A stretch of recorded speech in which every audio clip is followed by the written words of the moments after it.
I, Paul Diffley, hereby reconvene the Board of Education regular meeting in open session at 5:02 p.m. Please note that this meeting is both recorded and live streamed for public viewing. I would like to welcome the community members in attendance this evening. As a reminder, governing board meetings are meetings of the board held in public. And although public participation is encouraged, it is not the public's meeting. It is the duty of the board president and/or clerk of the board to maintain an orderly, respectful, and peaceful meeting where all perspectives, voices, and opinions are welcome. Please refrain from speaking out while another person has the floor.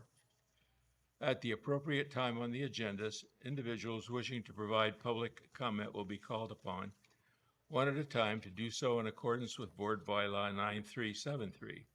The board cannot and will not respond to you by law to non-agendized items, but a staff member will reach out to you on matters that may need to be reviewed as appropriate. The board met in closed session to discuss potential litigation with legal counsel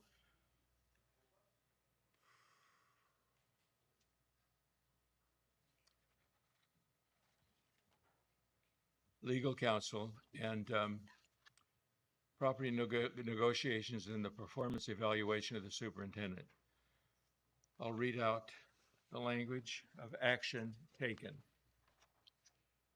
The governing board met in closed session and took action to approve a purchase and sale agreement for a 21-acre parcel of land being considered for development into a future school.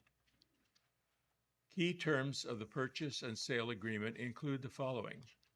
The sellers are David and Rebecca Gonzalez. The site location is the northwest corner of the intersection of Ivy Road and Hayes Road, City of Murrieta. Contingencies to closing include a due diligence review period of 150 days to allow the district to conduct site investigations and compliance to assure appropriate condition for school use. The purchase price was $7,500,000.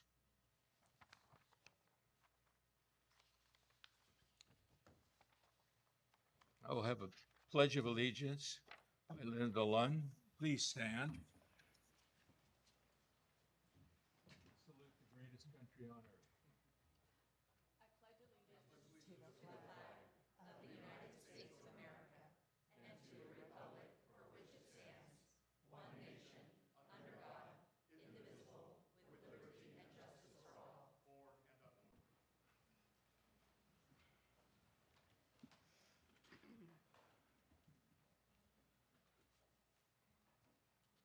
Item D3, approval of the agenda.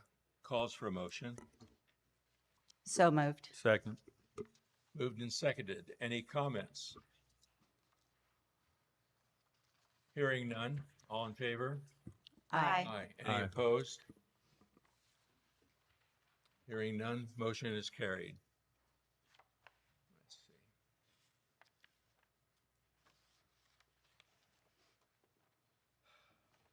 Communications, item E1. I'm glad you're all here. We're glad to hear the things that you have to say. Please be, again, courteous of the speakers. If they don't have your viewpoint, the same thing extends to them. This is an exchange of ideas, not a battle to the death. We have, that didn't come out right, did it? We have tonight 50 speakers who have requested to speak. We're bringing in dinner and show. Because of that, we're limiting time to 2 minutes per person. There will be no ceding of your time to another person.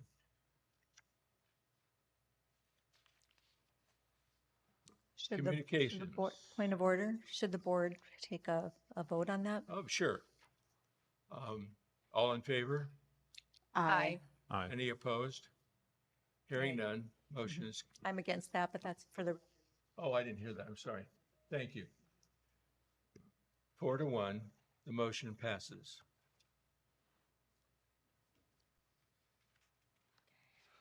So, Oh, this is good. It's been an interesting time for us. We've had a lot of things to decide on the board, a lot of things coming before us, and I am pleased that we have decided to purchase a parcel of land, and there are more good things coming. As you know, we are going to be expanding, and at some point, we don't want to be burgeoning in our classrooms. We want them to be small enough to adequately provide the information that should be conveyed to the students. So those things are happening, and we're glad you're the first people to know about it. Employee organization reports. We'll hear from Kimberly Binning-Shevlin, the president of the Murrieta Educators Association. We do public comment. Oh, first. public cut. Oh, yeah, so it is. Okay, good. Here we go.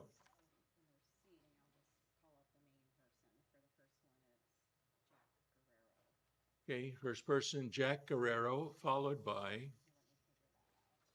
okay, John Leonard. I don't need that. Mr. Guerrero, before you start, if I could ask you to just keep the tone in a little bit lower voice. Oh, okay. And pull the microphone in front of you there. Yeah, there we go. Okay. Thank you. Thank you very much. For several weeks now, I've come to the microphone and asked you to defer consideration of the bond measure to a future cycle when economic conditions are stabilized, interest rates begin to come down, government budgets at all levels are better understood, the taxpayers get a little bit of a reprieve or breathing room, if nothing else, and when you can do your homework with better and more thoughtful analysis to prioritize projects and incorporate timelines and budgets and agree to accountability measures across the board. I have not asked you to kill this. I have asked you to defer consideration to a more reasonable cycle in the future. Recurringly, your board comments invoke urgency on these projects, even though the approved project list is absolutely generic and deliberately vague by your own admission. No precision, no timeline, no details, no accountability, no urgency. This is what the project list conveys. And boy, are these dream parameters for a developer run amok. But last week, you further undermined any sense of urgency. When I raised concerns, valid concerns, about the interest rate environment, your rebuttal was to suggest that the bond issuance would be staggered into the future when presumably rates are more reasonable. You also suggested that the earliest transaction would not even take place until 2026 or beyond. If this is true by your own admission, then why rush this? Pushing this to the next cycle would align with your project start dates. So you cannot argue that deferral of the bond measure would hold up imminent construction projects. That is simply now, by your own admission, a fallacious argument. I trust that you will render a responsible decision today and defer this bond to a future cycle when we can work together to really delineate project priorities in detail. Thank you very much. Thank you.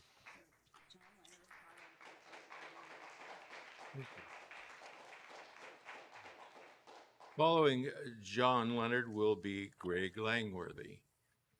Welcome. Yes, so it's 2 minutes for 2 minutes, today's? please, yeah. Ah, 2 minutes, I didn't realize that. Okay, I'm opposed to the adoption of this measure, G16, for the following reasons. Taxpayers in the district believe this proposal falls short in the areas of transparency and accountability. As you have heard many times in the past few weeks, the wording of this bond initiative is far too vague and open-ended. We simply want to know where specifically the money raised by these bonds will be used, what is the priority listings, and why can't some of these projects wait? Using bond funds for general maintenance is wasteful and indicative of poor budgeting. Maintenance should be paid out of the general operating funds, not borrowed monies. We should be cutting costs, not borrowing. At my place of employment, I and my coworkers recommend to the U.S. Navy allocation of hundreds of millions of dollars of ship maintenance. When I walk into the office, I see a sign indicating Federal Waste, Fraud, and Abuse Hotline. While the government may tolerate these things, we, as individuals at my place of employment, do not. When a vessel leaves the port after 18 months of maintenance, all of the systems are functioning at 100%. This district currently produces a student body running at 50% of grade proficiency. I don't see anyone being held accountable, nor do I see any milestones or corrective actions. Just more money thrown at a problem at the taxpayer's expense. We need for you to produce a better bond proposal and a plan. Information I found on the census shows the median income for Murrietans at $100,000. Supreme Court justices make $274,000. For the sake of comparison, the top 9 administrators at this school district, which includes Dr. Andrus at the top of the pyramid, when adding in benefit packages, roughly equals that at the Supreme Court. This bond initiative in its present form is abusive to the taxpaying community, and the language that's driving the bond initiative is deceptive and could be considered by some as fraud. We've asked you to make changes to make this transparent, and you've done neither. We're here waiting to see who you serve, the parents or the unaccountable administrators and teacher unions. Please stop when you're Thank you. supposed to stop. Thank you. Thank you, sir.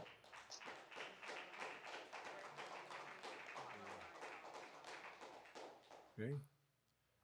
Following Greg Langworthy will be Bob Cowell. Welcome. So, good evening, Board.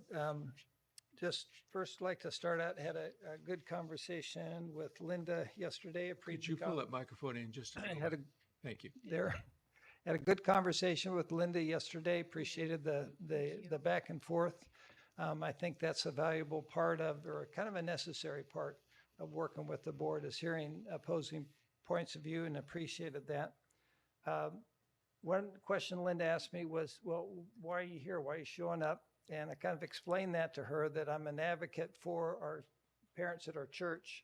Want to advocate for them, good education, our values being advocated at the board level. What experience do I have that may be valuable in this instance? And I think it's my experience as a private school teacher, also taught at the public school. Public school, you've got money. Private school, you don't have money. You have to learn to do with what you've got. And you do have to earn the parents' trust, or else they're not going to pay you. They're going to go somewhere else. So that is kind of the thing that I'm bringing to the table, is that there are things you can do to do a good job at a school that really don't cost a lot of money. Good education, structure, good curriculum. So I think the value of community, guys like me or guys like John or Jack, is just that we're older, we've got more time to study, we're retired, and that's why it's good for us to give input. And we've got experience in schools, so need to bring that point of view to you to consider. And my basic advice is, it's not good to have zeal without knowledge, nor to be hasty and miss the way. Sometimes the best position is patience and study, and then come to a good decision after consideration. So thank you very much. Thank you.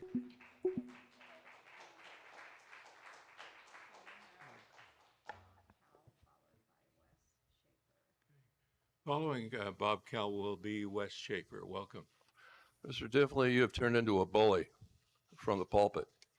Don't do that to anybody like that. You can say to someone, your time is up, don't gavel them. And you're joining your leftist friends, Linda Lund and Nancy Young, in supporting a bond that should never be supported, because the reason is you're spending $353 million already. What are you going to do with that money when you're at $198 million more? You're asking for money for maintenance and other things that we shouldn't be asking money for. And it's you three fascist leftists up there that are asking for this money. And don't you roll your eyes around, Nancy. You know you do this all the time. And I want to put my hands up for Julie Vandergriff. You gavel her all the time without giving her the time of day. You don't care about what she says. That's true, Paul, and you're my neighbor. And so, anyway, what I wanted to say is one given the time that we have, when the board passes a parental notification, it isn't implemented because of political reasons. It is not implemented now because of the three up here and the staff and the administration that are a bunch of people that don't do anything. You guys need to do something. So we are here to fight and we won't give you any money. I'm going to fight this bond until I'm going to spend a lot of money on this bond to fight it, Paul. And we're going to get everybody back here fighting this thing and fighting you and fighting those two other people up there. So that's all I want to say is I'm ready to fight. I'm ready to fight you. Thank you.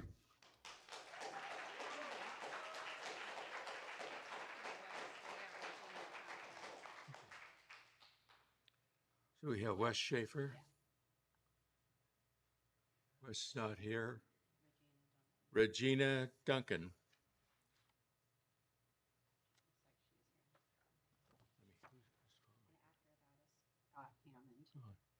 And following Regina will be Scott Hammond. Welcome. Good evening. I'm curious on the G16. I would like it to be deferred if we could. On Exhibit A, it reads that the School Board of Education hereby certifies that it has evaluated safety, class size reduction, and enrollment growth. And it continues on. I understand that the apartments that are going up are more of a city council thing. But the reality is once we take on those residents, we don't know how many children are coming with them. And these are tri-level. One of them opens up this month, if it's not already open, June of 24. And so I don't know how the board has accounted for the growth or how you guys have accounted for downsizing the classes if we don't have those numbers. Now, if we defer signing on to this $198 million bond, then we can take a look at that. I also saw on page 14 that was concerning. It says that the payback is approximately $404 million. The mob doesn't charge that interest rate. Who would sign up for that 400? And it says approximately. So is that at best it's 404? Is that at the top? That's not in here. It should be concerning for all of us. It leads up to $26 per 100,000, and that's just lightly spoken. A lot of what other people have brought up to concern with it's being very vague and what it is that we're supposing that we're signing up for. I don't ask my family members what they spend their money on until they ask me to borrow money. Then it's of my concern if you're showing up to my house with something new. And so I would like you all to please consider that, especially with saying that you've evaluated certain things and you have not yet begun to. Thank you. Thank you.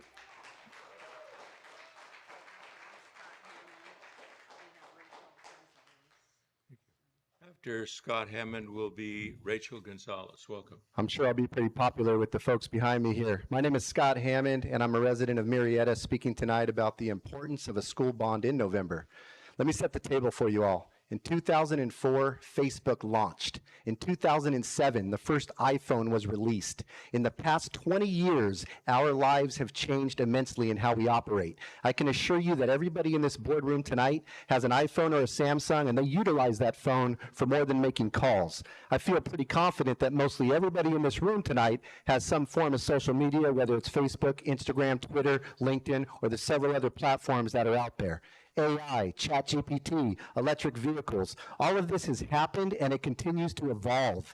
The advances we have seen in technology since 2000 are undeniable and unstoppable. Why do I say this? Because the Murrieta Valley Unified School District currently ranks as the #1 district in Riverside County. That is credit to the leadership of our district and all the amazing teachers and faculty that we have. But to maintain that ranking requires a commitment by all of us in this community to address the aging and worn down facilities. We cannot rely on the state to make this happen. There are over 1,000 school districts in the state of California, so those funds will only go so far.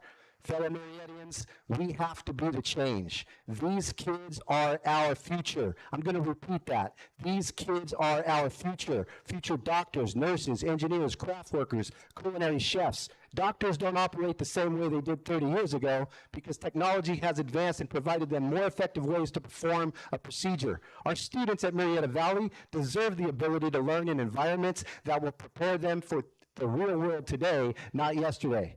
Your taxes aren't increasing with this bond. If you live in our community, you don't have kids that go to the school, why should you vote yes?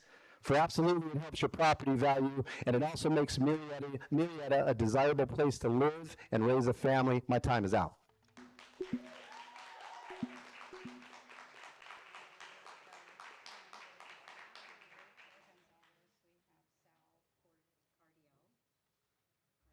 After Rachel Gonzalez is Sal Cordial. Welcome. Thank you.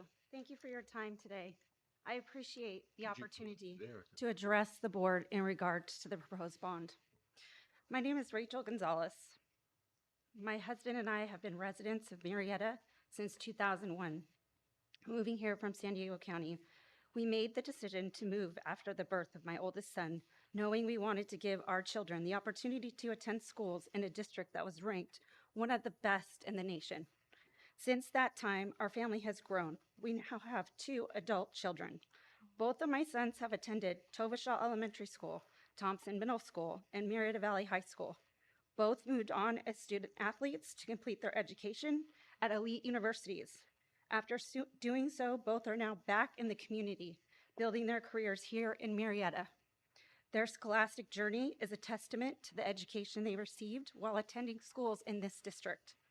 Why do I share this with you? I feel it's important to know, as I speak to you today, I come from a place of concern for all students, current and future, who have the opportunity to attend the schools in the district that we call home.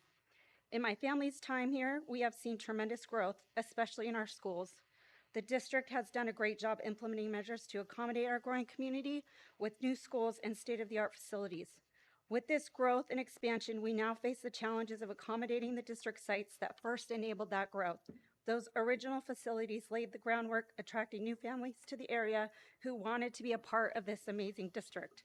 Now it's time to take a step back and assess the needs of those sites that have been on the back burner for too many years. These are our flagships. These are the schools that initially made a name for our district. I see a lot of those sites on the authorized project list for improvements, and I wanted to commend you. I just want to say thank you for supporting the proposed bond. Your community appreciates your diligence in maintaining state-of-the-art facilities for the students and families of Murrieta Unified.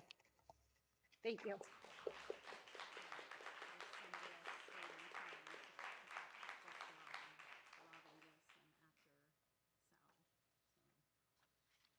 After Sal will be Robin Nielsen.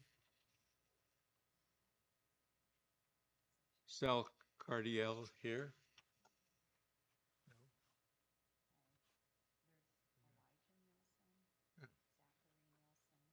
Elijah Nielsen. Oh, I'm sorry. Come ahead. You are. The deception of this bond tax is so disturbing. How sickening of this administration to lie to the public and saying that there will not be a tax increase. Either you are purposely lying or you are ignorant. Even though I think the latter is true, you are most definitely lying on purpose as well. You all know darn well that this is a tax increase. What are you going to do when the Measure K bond tax is paid off? Are you going to lie to the residents of Murrieta again to create another bond tax? This district never seems to have enough money. $37,500,000 for Measure D wasn't enough. $40,400,000 for Measure K wasn't enough. $120 million for Measure E wasn't enough. $98 million for Measure BB isn't enough. Measure BB was touted as being necessary for updating technology in the schools. Yet the district has included updating technology in the current bond tax initiative. When will you ever have enough money? And I quote, I'm going to quote out of the proposed measure, the upgrading of technology infrastructure includes, but is not limited to computers, LCD projectors, portable interface devices, servers, switches, routers, modules, sound projection systems, printers, digital whiteboards, document projectors, telephone systems, call manager, and network security firewall, wireless technology systems, and other miscellaneous equipment and software. Why ask for only 198 million? Is that the amount you came up with so you could make your lies sound more convincing? And what about all of the millions of dollars you get from the general purpose taxes? If you can continuously fool the community into increasing the district's revenue with bond taxes, why spend wisely? It's no surprise that the teachers and administrators want this bond tax to pass because it will allow the district to continue giving them their overbloated raises. You deceptively state that the bond tax will not be used for salaries, but when we put our critical thinking caps on, we can see that this bond will help keep salaries high and the district will be able to hire more useless personnel.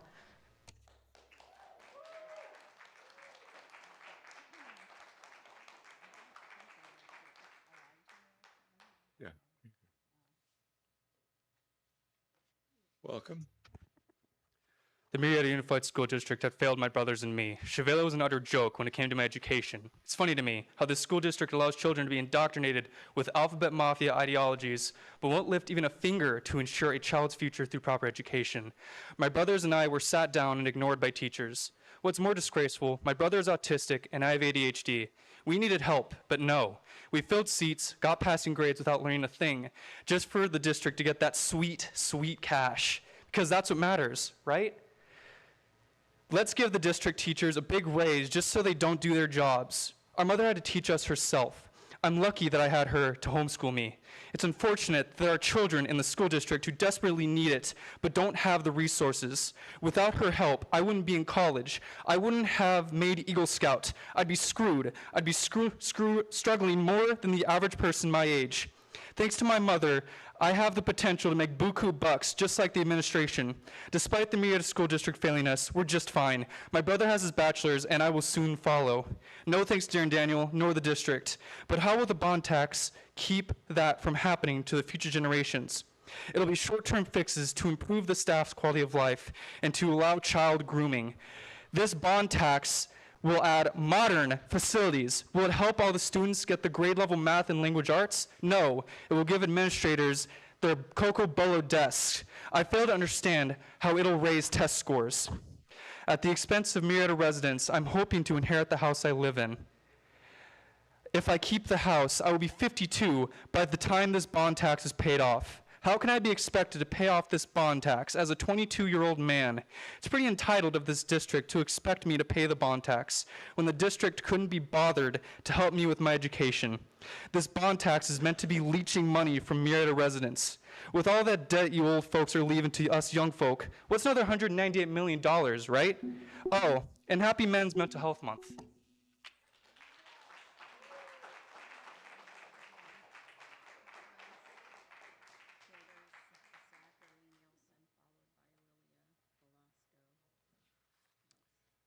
Zachary Nielsen? Yeah. Welcome. Hello. I come before you today to tell you that I have gotten my bachelor's in fine arts, no thanks to you. I was once a student of your school district, which failed to give me the proper education I needed. I was diagnosed with autism and I needed special accommodations for my disability, but for you, that equated to paying less attention to me and sticking me in corners to pretend I did not exist. If I had stayed in the Murrieta schools when I was younger, then there would be no need. There would be no chance that I would have my BFA or any semblance of an education whatsoever. It also makes me sick to imagine what other disabled students have gone through, and that they too are probably not getting the proper education they deserve and are being just as ignored as I was. Thank God I had my mother homeschool me when I had the chance. That just makes it even more disgusting knowing that this district is asking for more money through this new bond tax measure for my brother and me to pay through our tax dollars when none of the funding the district already had went towards helping me and other disabled students to prosper. I have enough financial struggles as is, and this is going to only make things worse. I am sick of the school district acting like they care very much for their students and even the community when this tax bond is proof that this is anything but. I am wondering how much of that money is going towards actual educational needs of the students, or it will probably go towards sprucing up offices of administrators and other such luxuries. Again, I am grateful for where I am. No thanks to the Murrieta Unified School District.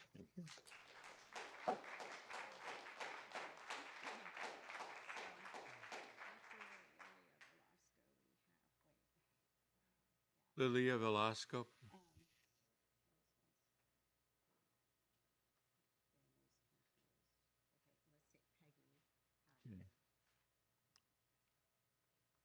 Will be followed by Peggy Hogberg.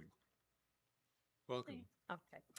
Good evening. I'm a parent and homeowner here in Murrieta, and I feel it is in the community's best interest to not have to vote on the bond tax this November. Additionally, I think the wording that will appear on the ballot will be very misleading, like every other proposition made by these crooked politicians. It seems the bond proponents want this on the ballot before the current bond tax falls off. If they wait, they will have to admit that there would be a tax hike. Under incidental expenses, it lists the cost of election. This seems unethical to me. I don't understand why taxpayers would be required to pay the cost of the bond to be promoted.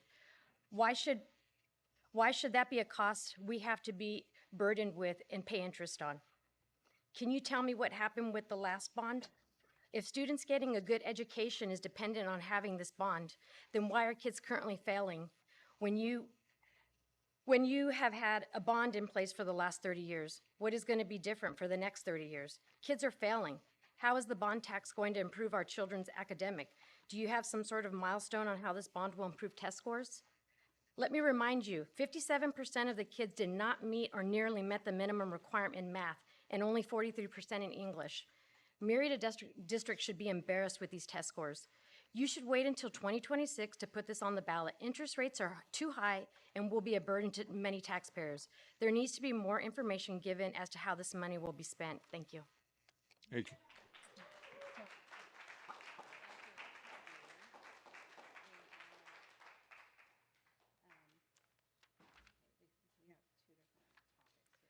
Good evening, members of the board. I'm asking you to vote in favor of placing the bond measure on the ballot for the November election. I'm a proud grandmother of 4 wonderful children. 2 of them live in our valley and attend Lisa J. Mills Elementary School.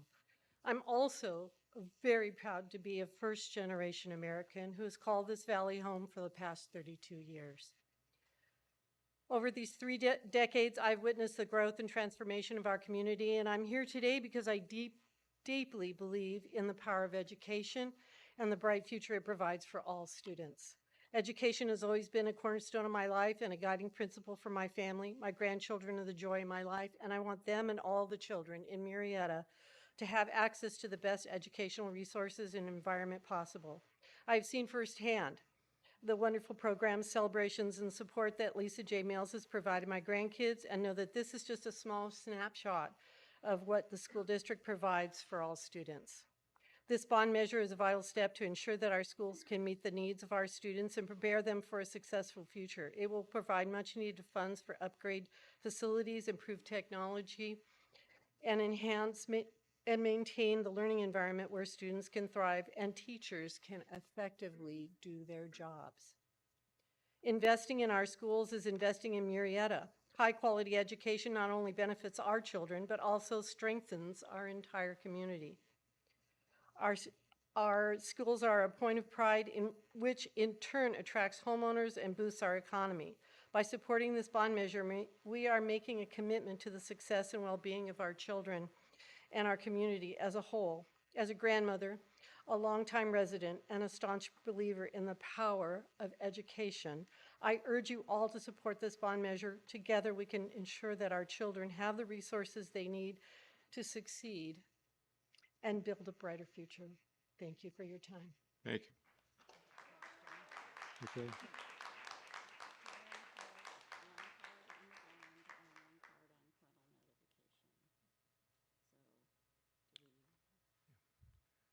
Yeah. Thank you. Karen Poznanski will be followed by, let's see. Kip Hogberg. be followed. I have a question before I start. I have two topics to speak about. Am I allowed to speak on two? I filled out two different cards, somebody yielding time, but it's two separate topics. Can I separate You can. up? Okay. Should I go back to back, or Uh, would you rather me speak about one and sit down and come back? Just I have the- two topics to speak about. Just the bond issue. I'm sorry? You could just, I'm not asking for yield time. I'm speaking for board president. Thank you. Quiet, please. May I speak about the board, about the bond, and then come back and speak about my second topic? yes, ma'am. Thank you. So she did mention yielding time. I'm not sure where that fits into this. I originally had two cards filled out because I was going to speak about the two topics together, but I'll separate them out into two separate statements. So who's yielding time? Nobody's yielding time. I'm Oh, going I to thought you speak on- mentioned yielding time. before you shortened the time. So I was going to put both topics into one statement, but because I'm speaking about two separate topics on the agenda, I could separate out my public comment. Okay, speak so there's about the no bond, yielding sit time. down, and then come back up and speak about the second topic. So there's no yielding time. I No guess. yielding time at all. Yeah. Okay. Okay, so I'm going to speak about the bond first. Great. Thank you. The state of California is offering the best opportunity for our district with matching funds, presenting an opportunity to secure much-needed funding for school improvements.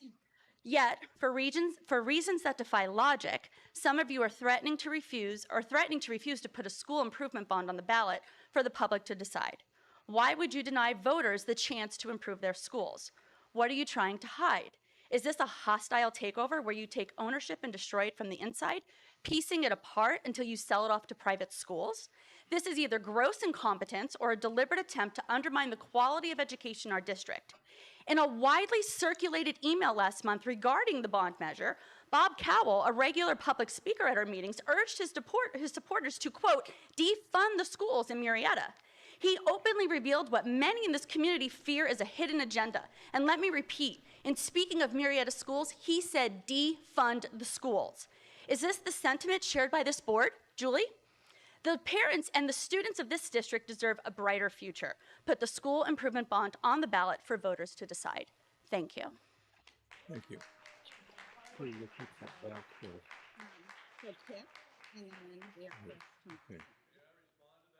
Okay. Kip Hogberg. No, sir. No, sir.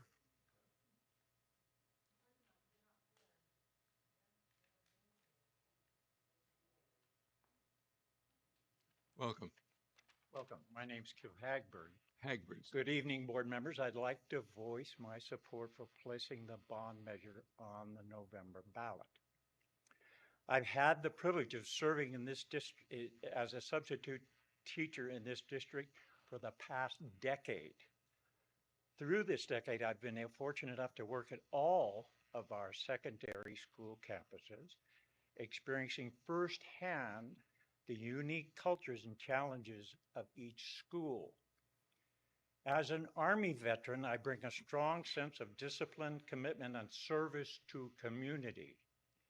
These principles have guided my approach to teaching and interacting with students and faculty and staff. And I believe that every student deserves a structured, supportive, and inspiring learning environment. By saying this bond to the ballot, it would allow our community to vote, and if passed, support the positive learning environments our district is known for.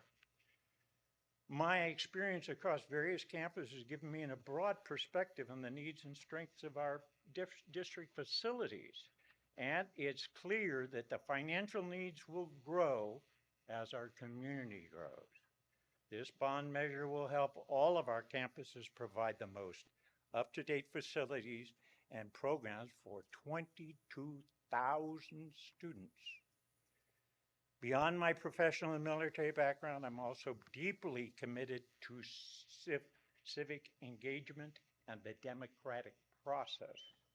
I firmly believe in the importance of voting rights and ensuring that every individual should have a voice in our society.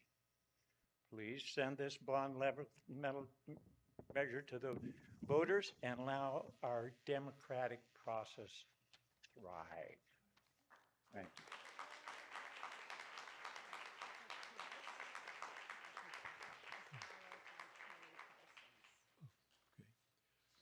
Chris Tomazian, who will be followed by Kelly Parsons.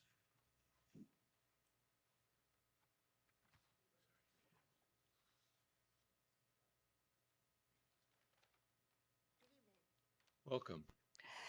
In 2000, Proposition 39 was passed by the voters of California, and it requires creation of a Citizens Bond Oversight Committee to ensure all bond proceeds are spent with the intent of the local voters. Even before this requirement, MVUSD already had a bond oversight committee, and I was a member. The district voluntarily created this committee to provide assurance to the community that their tax dollars were being spent wisely and with transparency. This was before I was elected to the school board, so I was serving on the committee as an active parent in the district. We reviewed all expenditures and visited construction sites as necessary. The committee reported to the board and community on an annual basis as requested. The committee consisted of teachers and other staff members as well as community members. One of the community members was Fred Weisapple. Do any of you remember Fred? He was on the original city council and was employed as a field representative for Assemblyman Bruce Thompson and Dennis Hollingsworth. Fred also campaigned against the bond measure, so you could be assured that he was very serious about monitoring bond expenditures. Everyone on the committee was. Every local bond measure passed since then also has had a Citizens Oversight Committee whose members are selected by the school board. The committee reports regularly to the board on the expenditure and construction activities. They also have financial and performance audits by an outside firm each year. All reports have been positive with no negative findings. Citizen bond advisory meetings are open to the public, so anyone can attend. I find it interesting that none of the people who come here to speak against letting the voters have a choice about the bond measure have ever volunteered their time to be on an oversight committee. Of course, many of them don't even live in the district, so they wouldn't even qualify. But what about the others? I urge you to support placing the bond measure on the ballot. Thank you.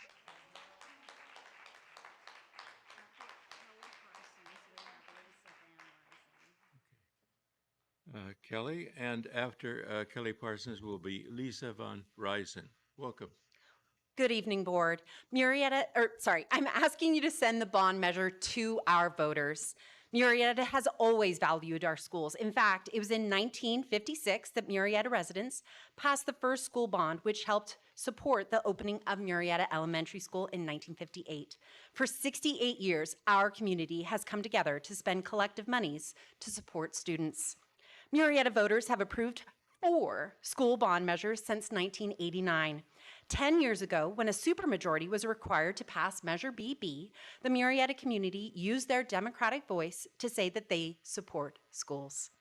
And we have seen the benefits of those projects across our various campuses. The worry that $26 per 100,000 will impact families is valid.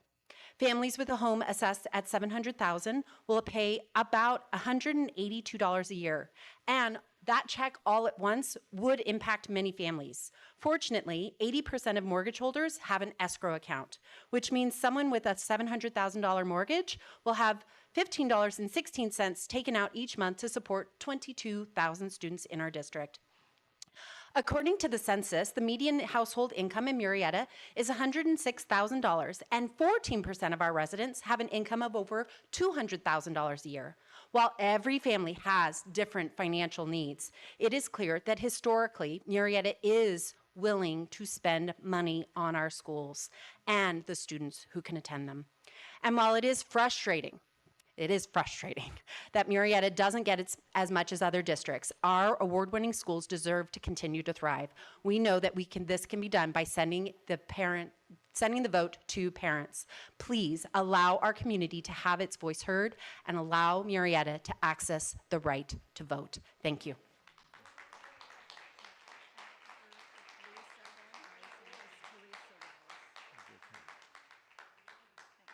After Lisa Van Ryzen will be Teresa Wells. Welcome. Good morning, or good evening. Good evening. My name is Lisa Van Ryzen. I'm the lead school nurse for Murrieta Valley Unified School Pull District. the microphone toward you, thank you. Good evening. I'm here to address our facilities and how their deficiencies have affected our students. Most of us in this room could walk through that door leading to the restrooms, enter a restroom, take care of business, wash our hands, and then return to our seat without assistance. But there are students at several sites who need a restroom that is larger than a typical ADA-approved stall. Some students have physical challenges that change the way they get rid of waste. The alternative waste procedure takes time and can be embarrassing for the student. We need a private place to manage these needs. As the student gets older, we are teaching them to do as much as they can for themselves, but they may still need a place to lie down, which means a restroom needs to have room for a changing table at all grade levels. One situation in mind is when the perfectly sized restroom was in a temporary structure at a middle school. The student used that restroom at least twice a day, and they were learning to become independent, but still needed assistance. When I came back to work one August, the building had been removed due to it being dilapidated. They had to find space that would accommodate the wheelchair and a changing table that could be placed next to each other to allow for the student to transfer from the chair to the bed. The small room we found did not have a sink or a toilet. In fact, it was supposed to be a computer lab space for an SDC classroom that year. The student had to wheel through the class to use the space twice a day, then wheel through the class again to get to a barely accessible sink to wash their hands. In high school, the same student used a multi-stalled restroom meant for students, so that restroom was not usable by the general student body for the following 4 years because the bed and the supplies had to be in an open area of the restroom. We continue to have similar challenges every year. Students of all abilities have different needs. Some are temporary, some are permanent. But every student deserves to take care of business in an efficient way while maintaining as much dignity as possible.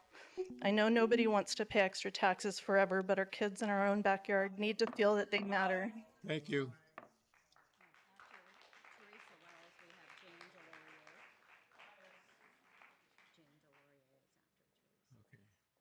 After Teresa Wells will be James Deloria. Jane Deloria. Welcome. Thank you. Good evening, and thank you for this opportunity to speak. Tonight, we need 4 board members to agree to allow their constituents and all parents to vote on the bond measure.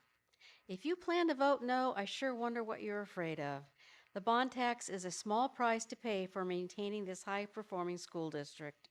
Murrieta is in the top 2% of approximately 130,000 school districts nationwide. This is the ideal time for this ballot measure because the state will probably put a school facilities bond on the ballot this November. The state bond will make Murrieta eligible for a 50% match on every dollar spent on construction. That's important because we need to build more schools to accommodate the expected 10-year population growth of another 80,000 residents. When the community failed 5 bonds back in the 90s, the district did not have enough classrooms and had to have some schools go on a year-round schedule. We do not want that to happen again. I would like to take a moment to explain to the listening audience that this is really not a burdensome tax. The current tax rate will remain the same if the bond passes. For example, if you bought a house 10 years ago and Zillow currently values your house today at $600,000, but the assessed value today is $300,000, you would only pay taxes on the $300,000 assessed value. That would result in a tax of 3 times $26 or $78. For most people, that would be about 1 tank of gas a year. Bond money is prudently spent. There are many levels of accountability. The Citizens Bond Committee, which Murrieta residents can volunteer to be on, reviews all expenditures and hires outside firms to complete both a financial and performance audit annually. In the past, the Citizens Bond Committee and the audits reported that all expenditures aligned with voters' wishes. Thank you. You know, as silly as it may seem, we are the ones who call time. We asked you not to speak during people who are speaking and take over our jobs. If you want to do that, run for office. Welcome. And after Jane is Emily Brooks. Welcome. Good evening. For 32 years, I was an English teacher. My grandson will be a sophomore at Murrieta Valley High School. I urge you to allow voters to decide for themselves if they want to pass this bond issue. And first, I want to reiterate that this bond does not pay for salaries. It covers buildings, facilities. According to the district school board website, you believe that your primary responsibility is student learning. You believe that students and staff function best in a safe and secure environment with quality facilities. Crowded classrooms are not quality facilities. Some people say that crowding is not going to be a problem in Murrieta's future. They cite statistics that people are leaving California, maybe so, but more folks are happily moving into Murrieta. The school district's data prove that 10 years from now, nearly 1,100 new children will be attending our elementary schools, 300 more at Thompson Middle. Murrieta Elementary had 912 students this year, and in 2033, there are projected to be over 1,700, nearly twice as many. Out of our 11 elementary schools, 9 are projected to have increases in student population by 2033. Crowded schools. I'm a boomer, and I remember taking my lunch tray back to my classroom because our cafeteria had turned into classrooms. Our library was in the hallway. As an English teacher for 32 years, I'm telling you, classes with over 24 students are detrimental to a student's ability to learn. How can children think? How can they learn in classrooms with 30 to 40 students, like I remember? Your duty is to do everything in your power to help students learn. I cannot understand why anyone on this board would believe that they should deny voters the right to make this important decision for themselves. I urge you to allow voters to decide for themselves. Thank you.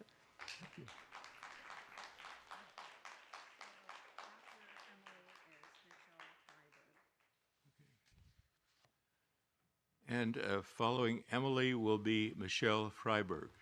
Welcome. Good evening, members of the board and district staff. I came tonight to express my strong support for the proposed bond measure and urge you to vote yes tonight so that I and other MVUSD residents can vote on it in the fall. I moved to Murrieta 10 years ago so my kids could get a fantastic education. I knew it would come at a price, but it's one I am happy to pay because I see it as an investment in their futures. I'm very frustrated with some comments tonight, last week, and at various previous meetings threatening to hold this bond measure hostage to the parents' rights agenda. This worries me because the ultimate goal seems to be to defund and dismantle our public education system rather than build it back up. So I'm here tonight to remind you of what your role is while sitting on that dais and serving on this board. According to Board Policy 0000, the very first page in your rulebook, the governing board believes that public education is of fundamental importance to a free society and to the continued development of democratic values, individual liberty, and the appreciation for cultural diversity in society. If you can't get behind that statement, you're in the wrong office. According to Board Bylaw 9005, your primary responsibility is to act in the best interest of every student in the district. Work with each other and the superintendent to ensure that a high-quality education is provided to each student. Keep learning and achievement for all students as the primary focus. Value, support, and advocate for public education. Recognize and respect differences of perspective and style on the board and among staff, students, parents, and the community. Trustees Vandergrift and Pardue, you both claim to have been elected with a mandate to fix the declining quality of education, but rather than work cooperatively with other board members and district staff to draft and develop new policies to address those problems, you've overseen a tumultuous 2 years with nothing to show, and nothing but a slew of new policies drafted by outside groups and politically motivated decisions that might satisfy your political base, but have done nothing to improve things for you MVUSD students. A no vote tonight means you're in the wrong office. Thank you very much.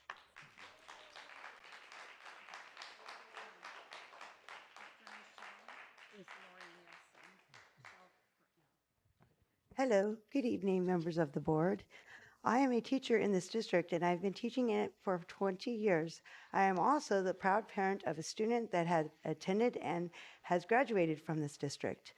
I am here to talk to you about why you should vote yes to put the bond measure for our schools on November's ballot. This bond is an investment in our community's future, ensuring that our children have a safe, modern, and well-equipped school.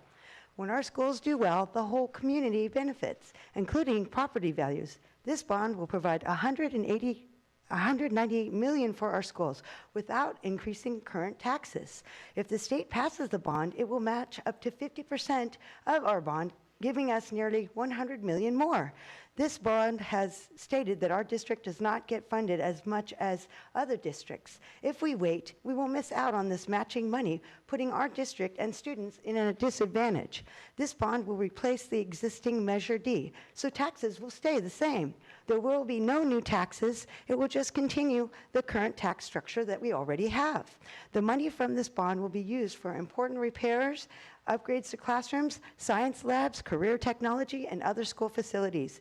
This will help our students succeed academically. It will also help fix bonding maintenance issues and improve school safety and security. Please, let's give Murrieta residents the ability to vote on what's best for our schools and our students. And this is why you should vote yes to put the bond measure for our schools on November's ballot. Thank you so much for your time.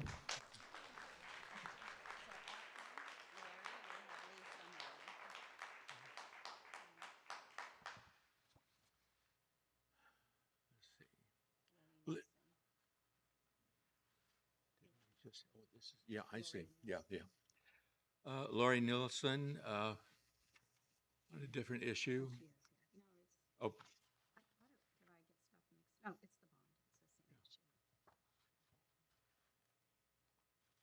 And following her will be Lisa Murray. Mine is short and sweet tonight. Board members, you were elected to uphold public education and our public schools. Please make them work smoothly and efficiently. I've been with this district for 30 years. I've worked here. I've worked in the district. I've volunteered in the district many years, and my son's graduated from here. Board members, please let voters decide that they want this, if they want this bond measure, not you. Don't block it. Don't fight it. I'm tired of board members that are puppets that follow the instructions of outside policies. Let's leave it out of here today. Thank you.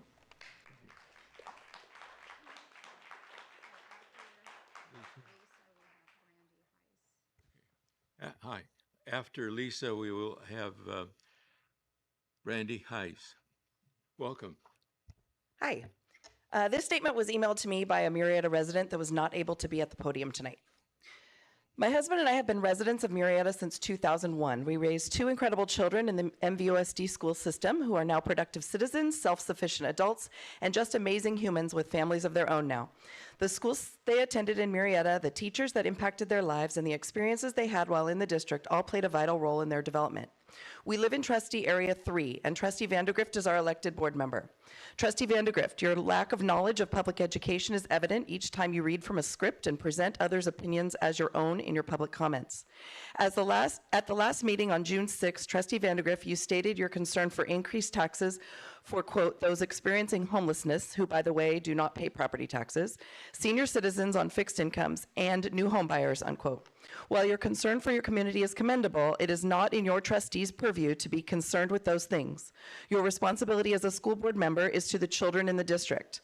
While your trustee Area 3 has the fewest schools in the boundaries, Rail Ranch Elementary School is one of the most outdated and in need of repairs and improvements.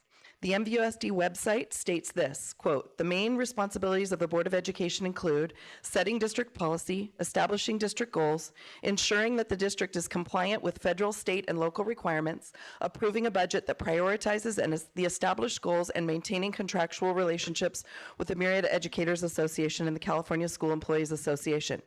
Nowhere on that list is to be concerned about the tax rate in Murrieta or how the citizens are affected by a no tax increase bond measure. The MVUSD website also states this under our beliefs, quote, students and staff function best in a safe and secure environment with quality facilities, unquote. If that is in fact what the board believes, the board must vote in favor of the bond measure on the agenda tonight. The board voted unanimously to approve a contract in May of 2023 with a bond consulting firm. If the board was not going to support a bond measure, I will leave it there. Thank you.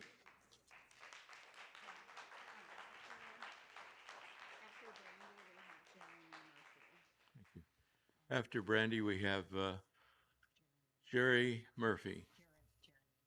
Jerry. Hi, welcome. Hi. Good evening. I'm a teacher at Vista Murrieta High School and a parent of multiple students in the district. I would like to encourage you to send this bond to be voted on in November. Our schools need updating.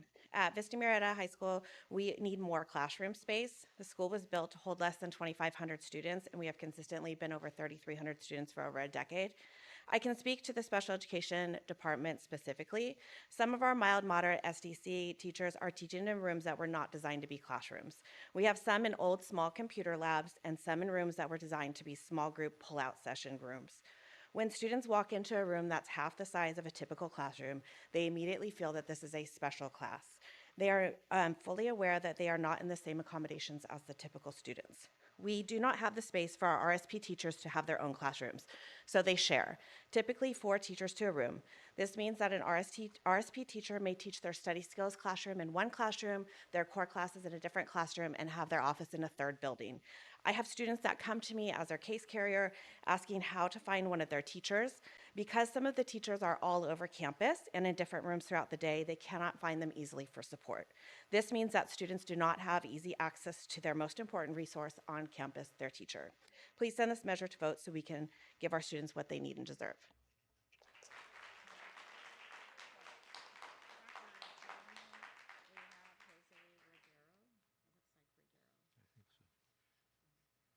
After Jeremy will be Jose Reguero. Welcome. Thanks. Appreciate the time. I'm a dad of 3 kids in the district. We actually chose this community for the schools, so we support the bond referendum going to the ballot in November. We would hope that you would allow we, the people, to decide. My main concern, though, is actually the rhetoric that'll take place between now and November, especially with the increase in the defund the schools and dismantling public education dialogue we've seen come up in public comment and in emails. I would hope that you, as stewards of our public education system, would advocate for this system and lead from a position of good faith and integrity. And my concerns are only amplified in the last couple of months. You know, it was just a couple months ago that a board member criticized a top student's critical thinking skills because she used anecdotal data to support a claim. And then he turned around and used anecdotal data to support his claim that this district's critical thinking data was inadequate. I mean, that's just a bad faith discussion. Or in that same meeting, you know, a board member questioned why it takes 20 years to approve textbooks due to budget constraints, but then at the next meeting tried to approve an unethical legal agreement that would have cost the district hundreds of thousands of dollars. I mean, that's another bad faith position. Or at the last meeting, I think it was Nick who said, quote, "Children do not have individual rights until they turn 18. And that's another position from bad faith, because the Supreme Court decided in 1969 that that's false. In Tinker versus Des Moines, the Supreme Court said students do not shed their constitutional rights at the schoolhouse gate. So I just, as this moves toward an election season that's already going to be filled with aggressive rhetoric, I would hope that the board would approach conversations with their constituents from a position of good faith and just don't be examples of the Dunning-Kruger effect and have integrity in those conversations. Thank you.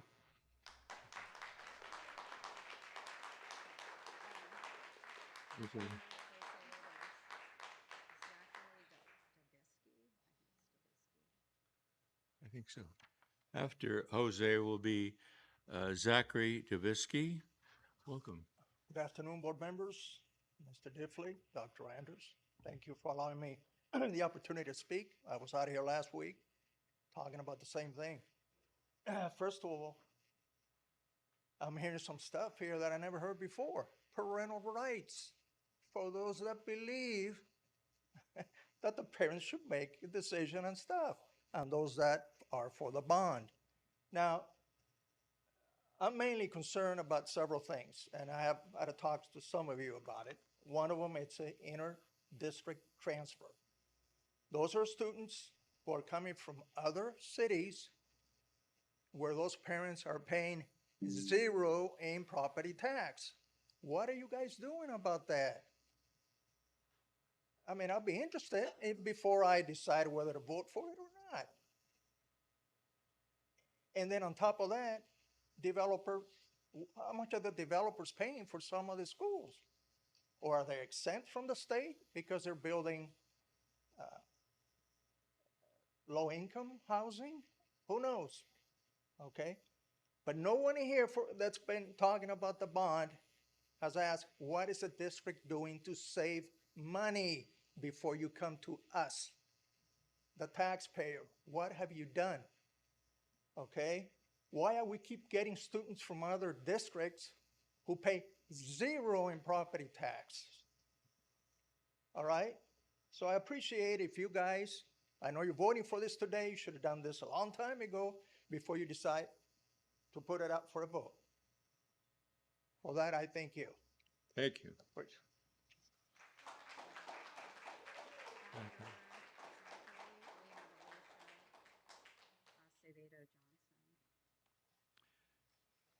After Zachary will be Alicia Acevedo Johnson. Zachary here?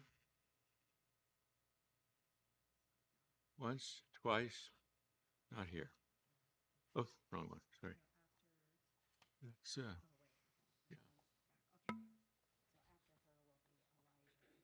After Alicia will be Elijah Dubisky. Welcome. Thank you.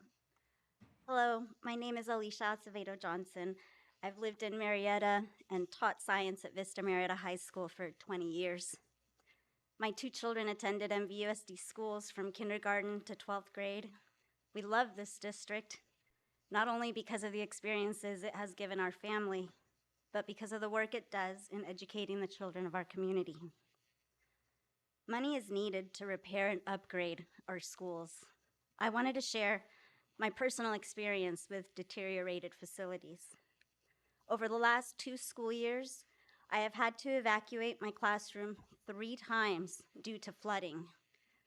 In the middle of the day, sewer water has come up from the emergency shower drain and flooded the 4 classrooms in my building.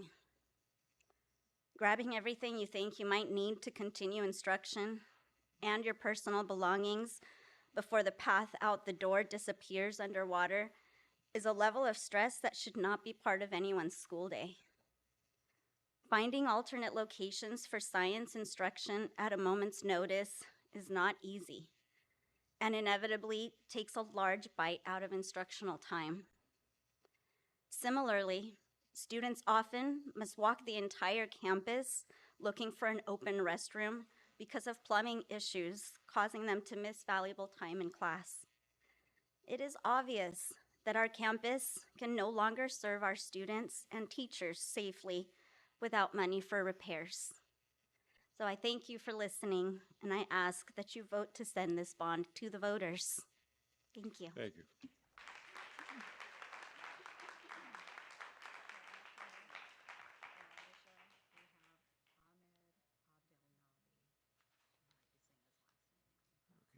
Elijah Dubisky.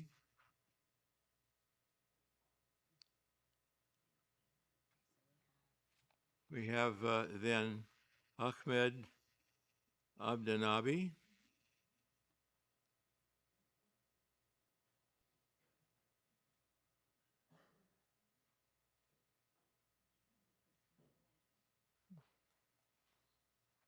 Welcome. Hi, my name is Ahmed, and I would like to share some of my ideas. My first idea is that there should be less students per class, so the teachers' jobs are easier. My second idea is that schools need to fix the cracks on the playgrounds, the floors, and the walls. My third idea is that there should be more space in classrooms so students can walk in and out without a problem. My fourth idea is to add more umbrellas to benches so students don't get sun in their eyes. My fifth idea is to add cleaner bathrooms and add mirrors. My sixth idea is to add more water fountains so there doesn't have to be one long line for one of them. Thank you for your time.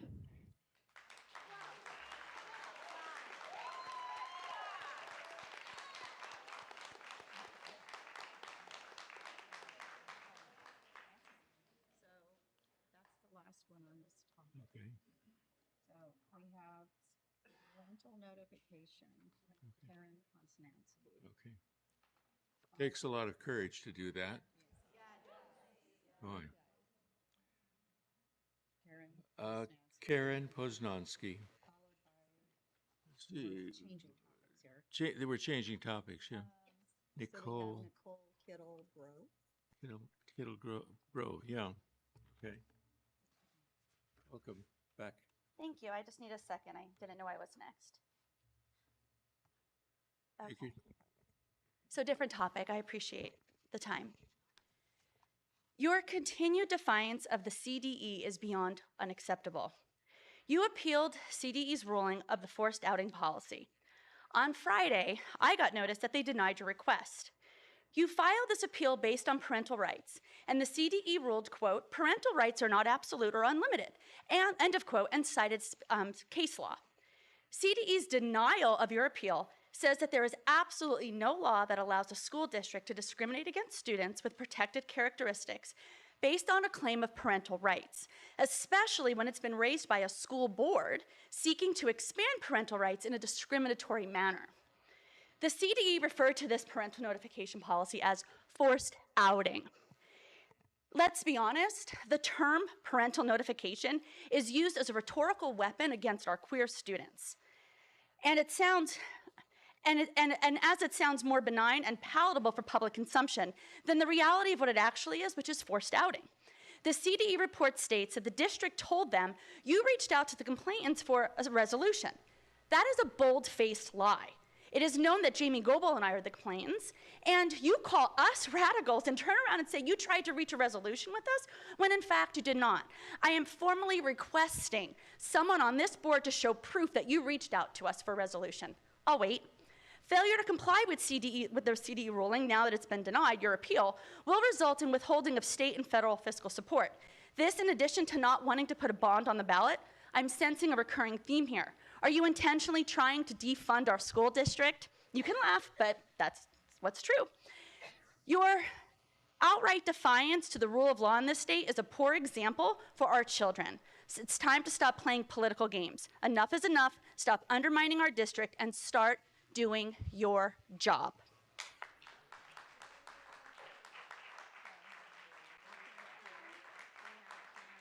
Happy Pride. I have flags for all of you. I'll leave them here.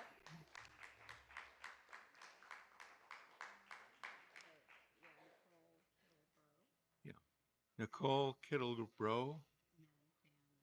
And after Nicole will be Dan Novak. Welcome. Thanks. Hey there, I'm Nicole Kittle-Bro. What's up, bro? I'm a current parent in the district with 2 kids, one entering TK and one in 2nd grade. I've been watching the board meetings for a few months, and it's time to make it known that I will be part of a growing list of actual parents who will hold accountable members of this board should they act on or in service of anyone other than students. A quick nod to Miss Lynn and Miss Young. I appreciate you always staying focused on education. Dr. Andrus, thank you for always engaging with concerned parents kindly and in a measured manner. Mr. Diffley, this one's for you. Your intermittent inability to properly conduct the business of these meetings concerns me, even as demonstrated today. Often, much intervention by your constituents is needed to conduct the meetings correctly. Please review your contribution here and work to honestly answer if your service is still in the best interest of this community and its children. I appreciate your measured and kind approach and your long history of service, but I'm also still awaiting your apology for your absolutely appalling comments about children potentially being harmed due to your part in passing the trans outing policy. I believe you are a better and more evolved person than that. Please prove me right. Now on to the business of the school. I work in software tech and operational efficiency. When things are not efficient, I notice and engage. Thank you to Mrs. Caldwell, who's the principal at Alta, and to Dr. Andrus and Ms. Young for engaging with me on multiple projects and concerns, from helping me understand why we don't have shade or buses. But now you have to wait and look in your inbox for one of the most important ones, and this is we are failing a foster family. 2 years ago, I witnessed a little boy, 3 aides, dragging him from a bathroom after an accident. He's a foster child. He happens to be white. His foster mother is black. The parent was not notified this happened until I texted the parent and she called the school. This child's being failed. He was just kicked out of the summer program. He doesn't have the aid demanded in his IEP. There will be an email in all of your inboxes to look into this further, and I need your help, please. Thank you. Thank you. Dan Novak. Francis Burns will be after Dan. Welcome. Good evening. I come to you before you today to express my sorrow. My sorrow that I no longer recognize the country that I spent 12 years and 4 combat deployments serving in the Marine Corps.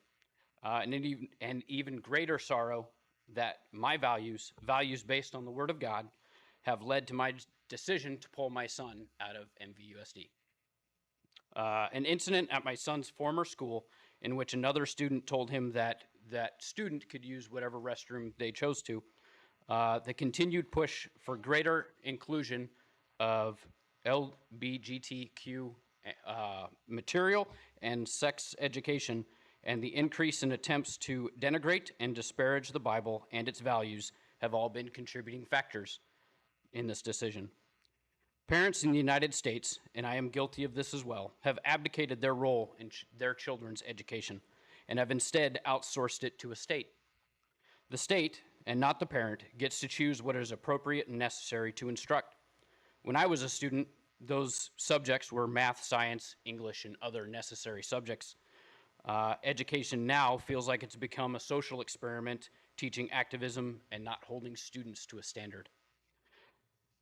The state isn't here to teach children for the children's benefit, but instead for the state's benefit.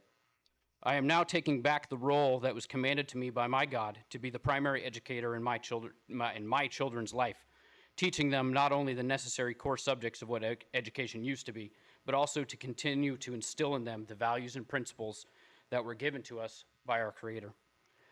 I will continue to pray for those who are teachers and administrators in California and the United States, that their eyes would be opened to what is unfolding before us. Please look at what is happening and what our children are being exposed to, and take action to protect them from the state. Thank you.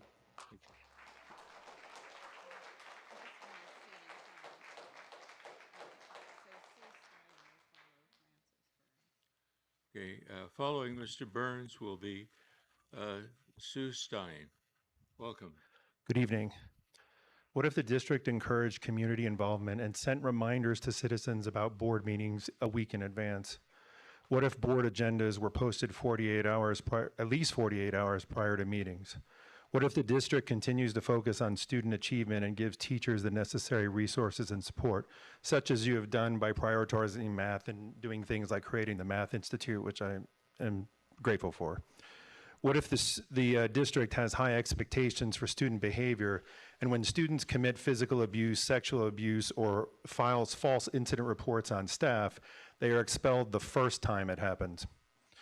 What if the district recognizes the objective reality of biological differences between boys and girls and segregates restroom use based on this reality? What if boys and girls sports are also segregated based on this reality? What if the district focuses on students living within its boundaries and not accepting large numbers of inter-district transfers? And the last thing I would like to say is, at the beginning of the year, a new cell phone policy was implemented at my school, and I just want to report that it was highly successful. Student behavior was improved quite a bit, and cell phone use was practically wiped out, except toward the end of the year, got a little bit, resurfaced again. But my point is that the cell phone policy was highly successful, so I just want to leave you with that thought. So thank you all for listening.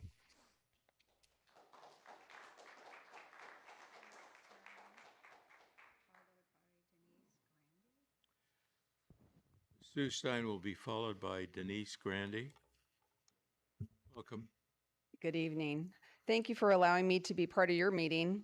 I'm here to talk about student behavior. I'm a retired teacher from Thompson Middle School as of May 31st. And I'm here to talk on behalf of teachers. It's not a secret there are behavior problems across the country in schools. A little background, in January of this year, a behavior program was collapsed at Warm Springs Middle School. I received one of those students. We have a group of students at our school with high behavior issues. Teachers are not equipped to handle the level of behavior being exhibited. I share this with you because I am here on behalf of teachers that are shouldering these issues. There is no plan. We are reacting. About a month ago, I thought something was going to happen with a teacher. Sure enough, teacher was put on admin leave. Another received students accusing him of things. We have these students causing issues in the community at the Ralphs Center on Washington.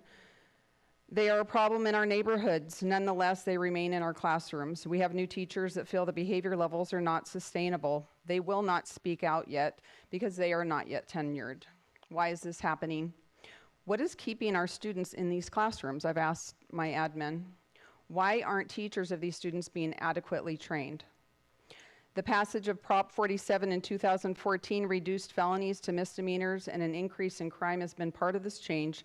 There are funds under the Safe Neighborhoods and Schools Act that government can dedicate a portion of that to schools under a grant program. There's more to this than our financial professionals here are aware of. My concern is that we are not addressing the root problem in our schools, the behavior. I have heard over the past few years through COVID, needing intervention programs, that our hands are tied. It's time to untie them. So what we are seeing in our schools is students are running the show. SNL did a great thing on that. They won, and we don't want them to win. We want to keep good teachers. So let's leave it at that. Let's keep good teachers. Thank you.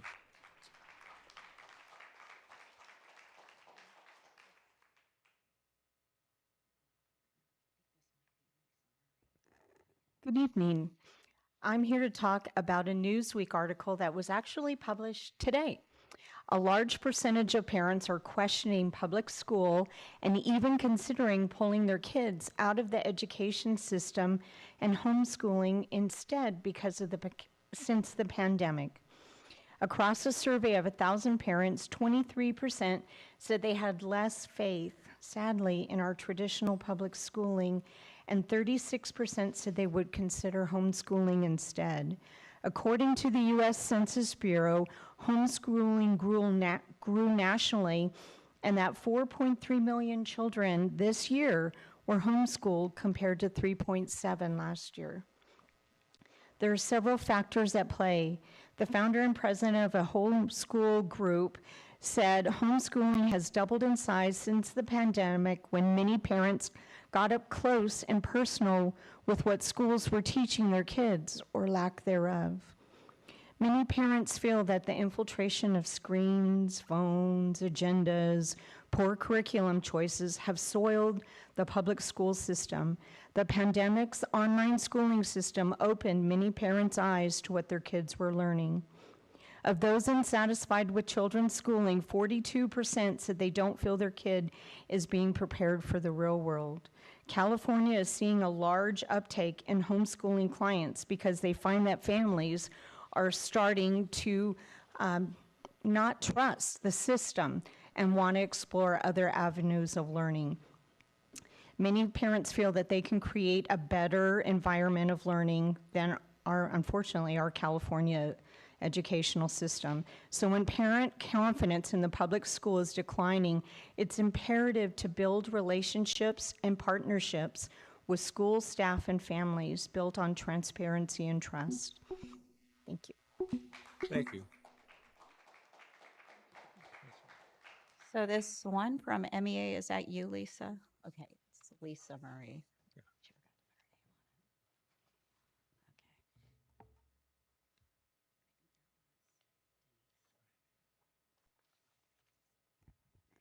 Thank you. The Murrieta Educators Association would like to take this opportunity to sincerely thank Kim Shevlin for her dedication and service to the association.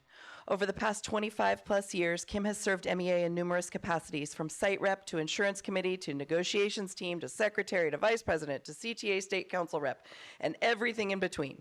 For the last 5 years, she has served as our president and done an outstanding job navigating us through the COVID and post-COVID years.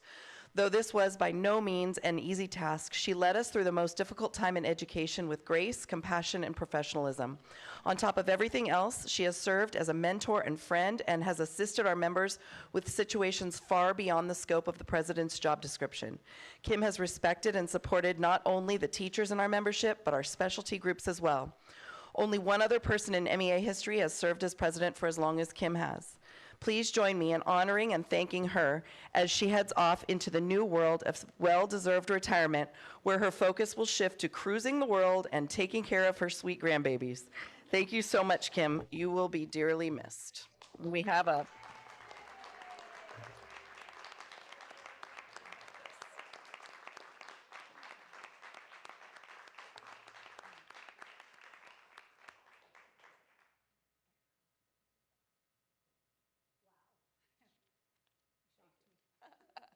Good. Thank you.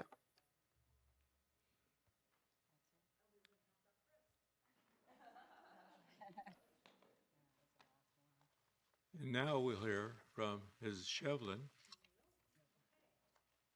Congratulations. Write us from Hawaii.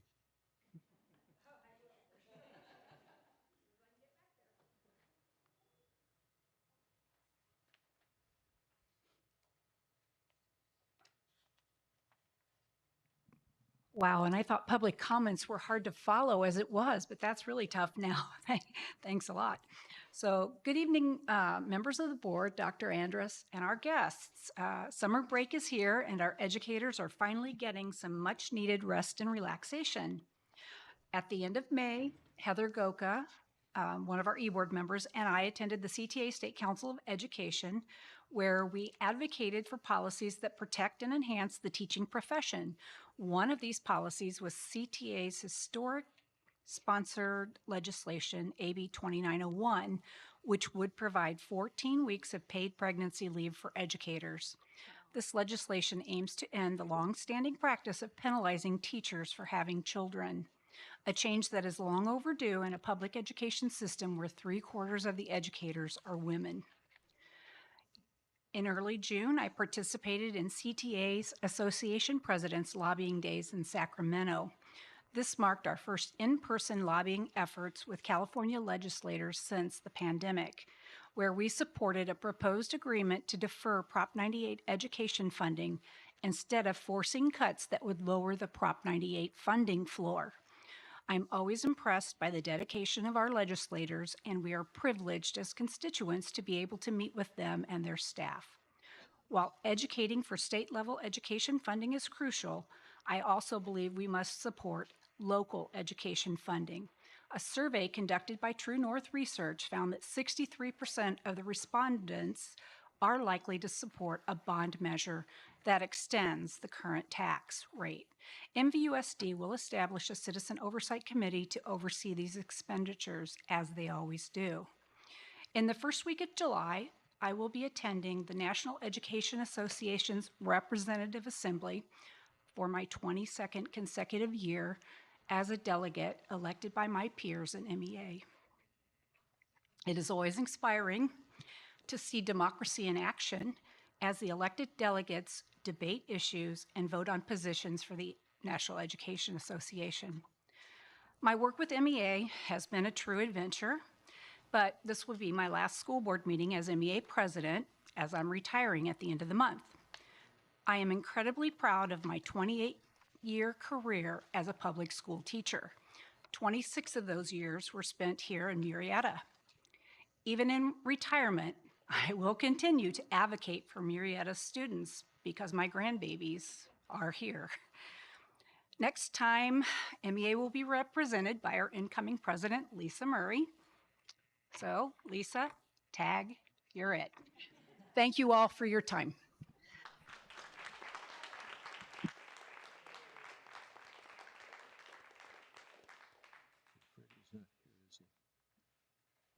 Okay. That's an exciting moment. Item F, consent calendar.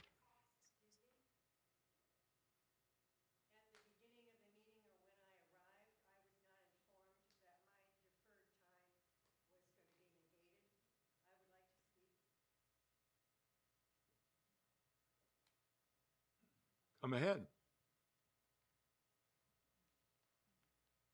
Thank you. I am a resident here in Murrieta, and I believe that a good society, any society, is strong because of its family.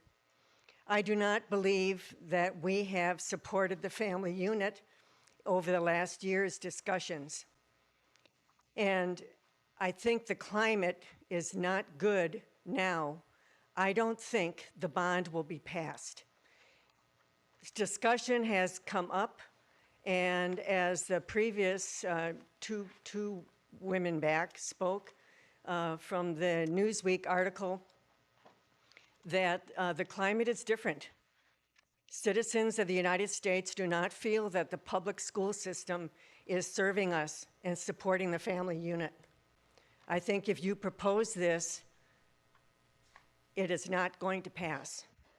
And I think if you wait until 26, you will have more information about how all of this residential units coming in, how many students we're going to have, and you will be able to show how you're supporting the family unit and letting families know if their child is having difficulty knowing the difference between male and female. This is not outing, it's a healthy discussion that the family needs to be included in. And you have voted to do that, and you have not implemented it. So how do the citizens of Murrieta know that you're going to use the bond wisely? Thank you. Thank you.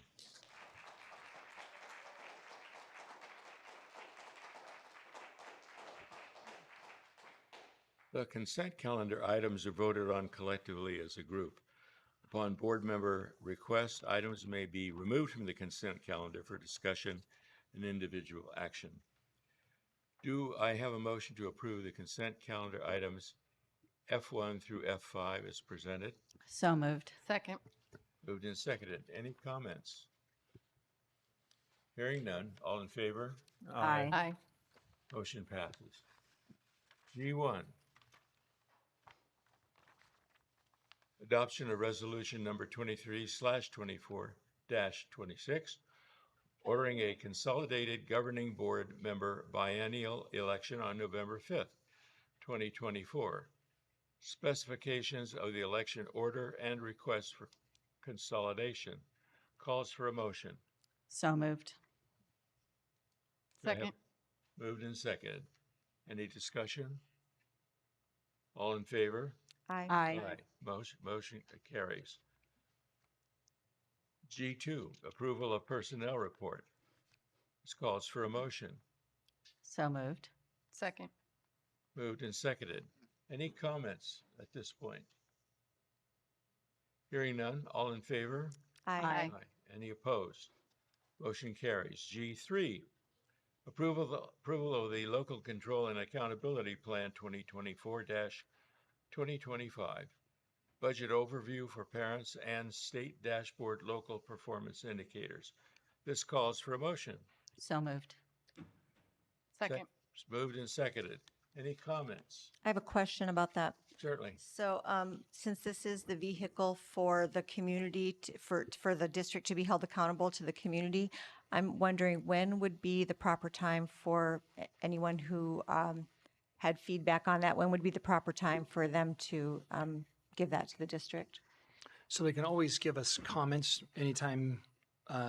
Anytime they can always send us information or concerns they may have in general, specifically to the action. Like we had a public hearing last week, and there were comments made during public session, during the public comment in this forum.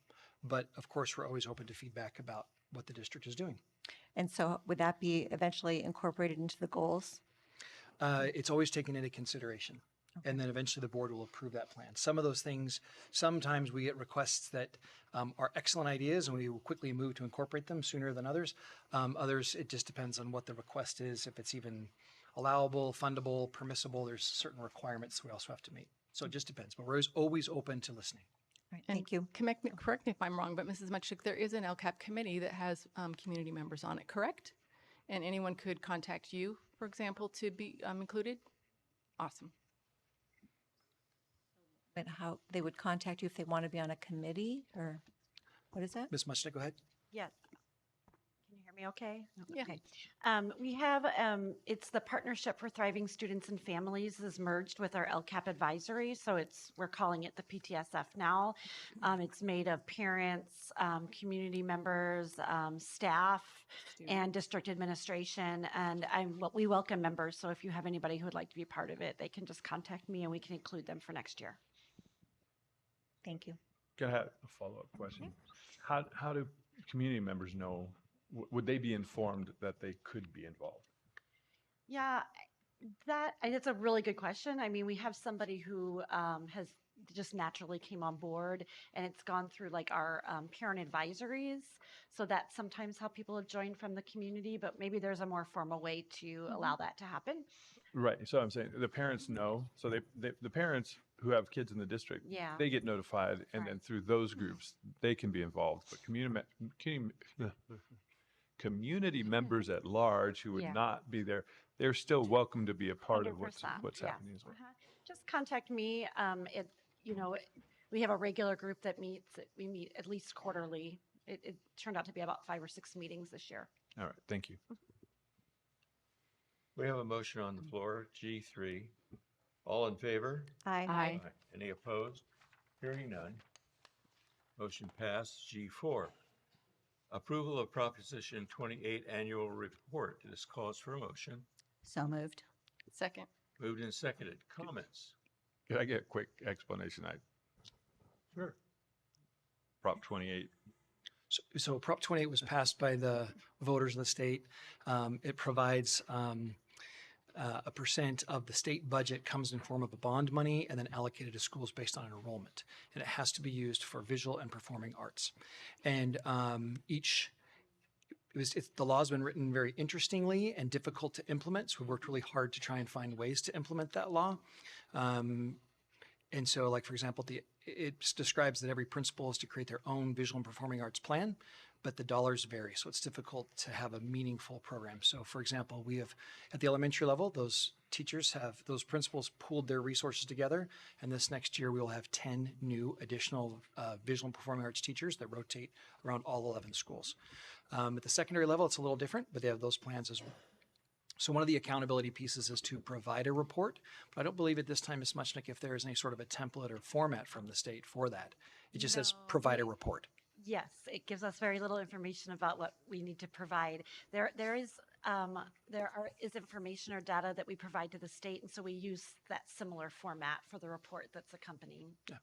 The real benefit to this is that it is additional new money to the district that we've never had before. So it's allowed us to do things that we've never been able to do before.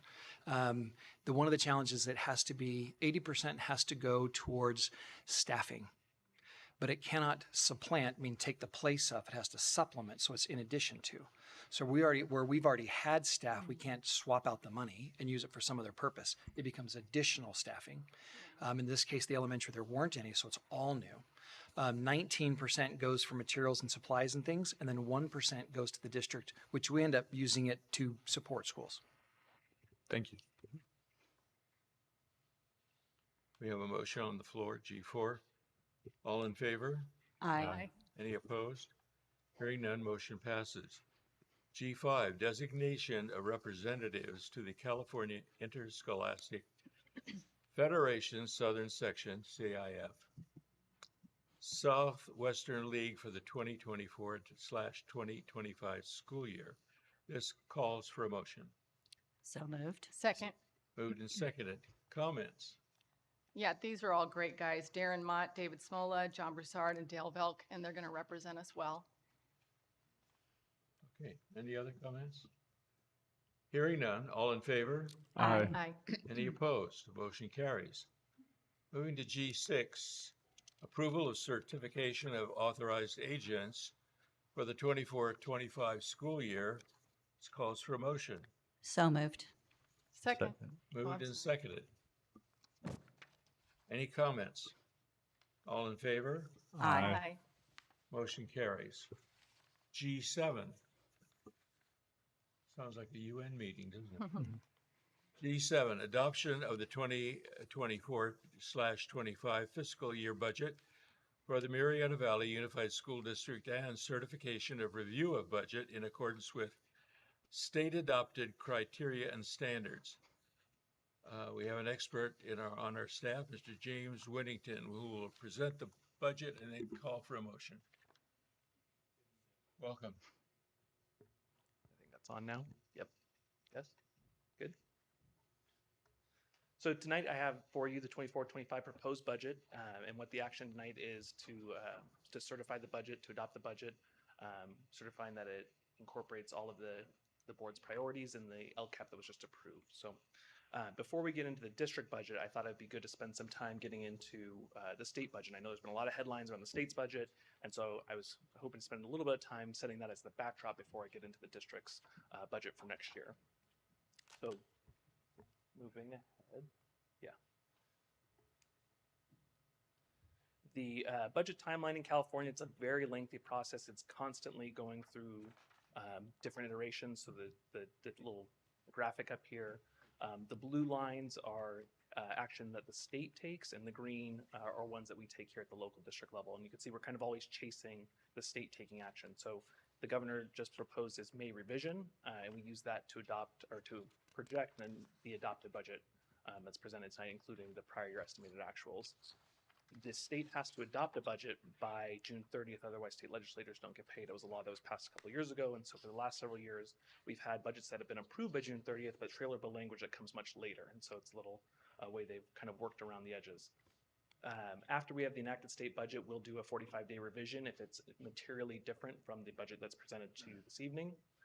And then in September, we have our books closed for the prior year, and so we'll incorporate the prior year on our actuals. And then sometime around November or December, the LAO comes out with their forecast for the upcoming fiscal year, and the process kind of restarts for the next year. And so around that same time, we have the district's first interim budget. So in December, we'll present the first interim budget for next year, just like we've done in years past. And with that, we'll update our projections for the upcoming years. We're always projecting the current and 2 successive fiscal years. And so we are always making changes to that multi-year projection to incorporate changes based on best information we have at the time. And then in January, the governor has his initial budget proposal where he outlines major themes and concepts. And then moving ahead into March, we have our second interim report. So it's this kind of the cycle that's going year round. And tonight we have the adopted budget. Mr. Winnington? Yes. And when are we formally audited by an independent firm by state law? So annually, we go through our financial and compliance audit as a district, and we also have separate audits for our measures. So Measure BB has its own separate financial performance audit. That usually takes place in September, October after our books are closed. That timeline on there where our prior year on actuals, once the books are closed, they're ready for audit. The auditors come out and they usually issue that report in November. Sometimes it's been as late as December, but we really try for November to keep it timely.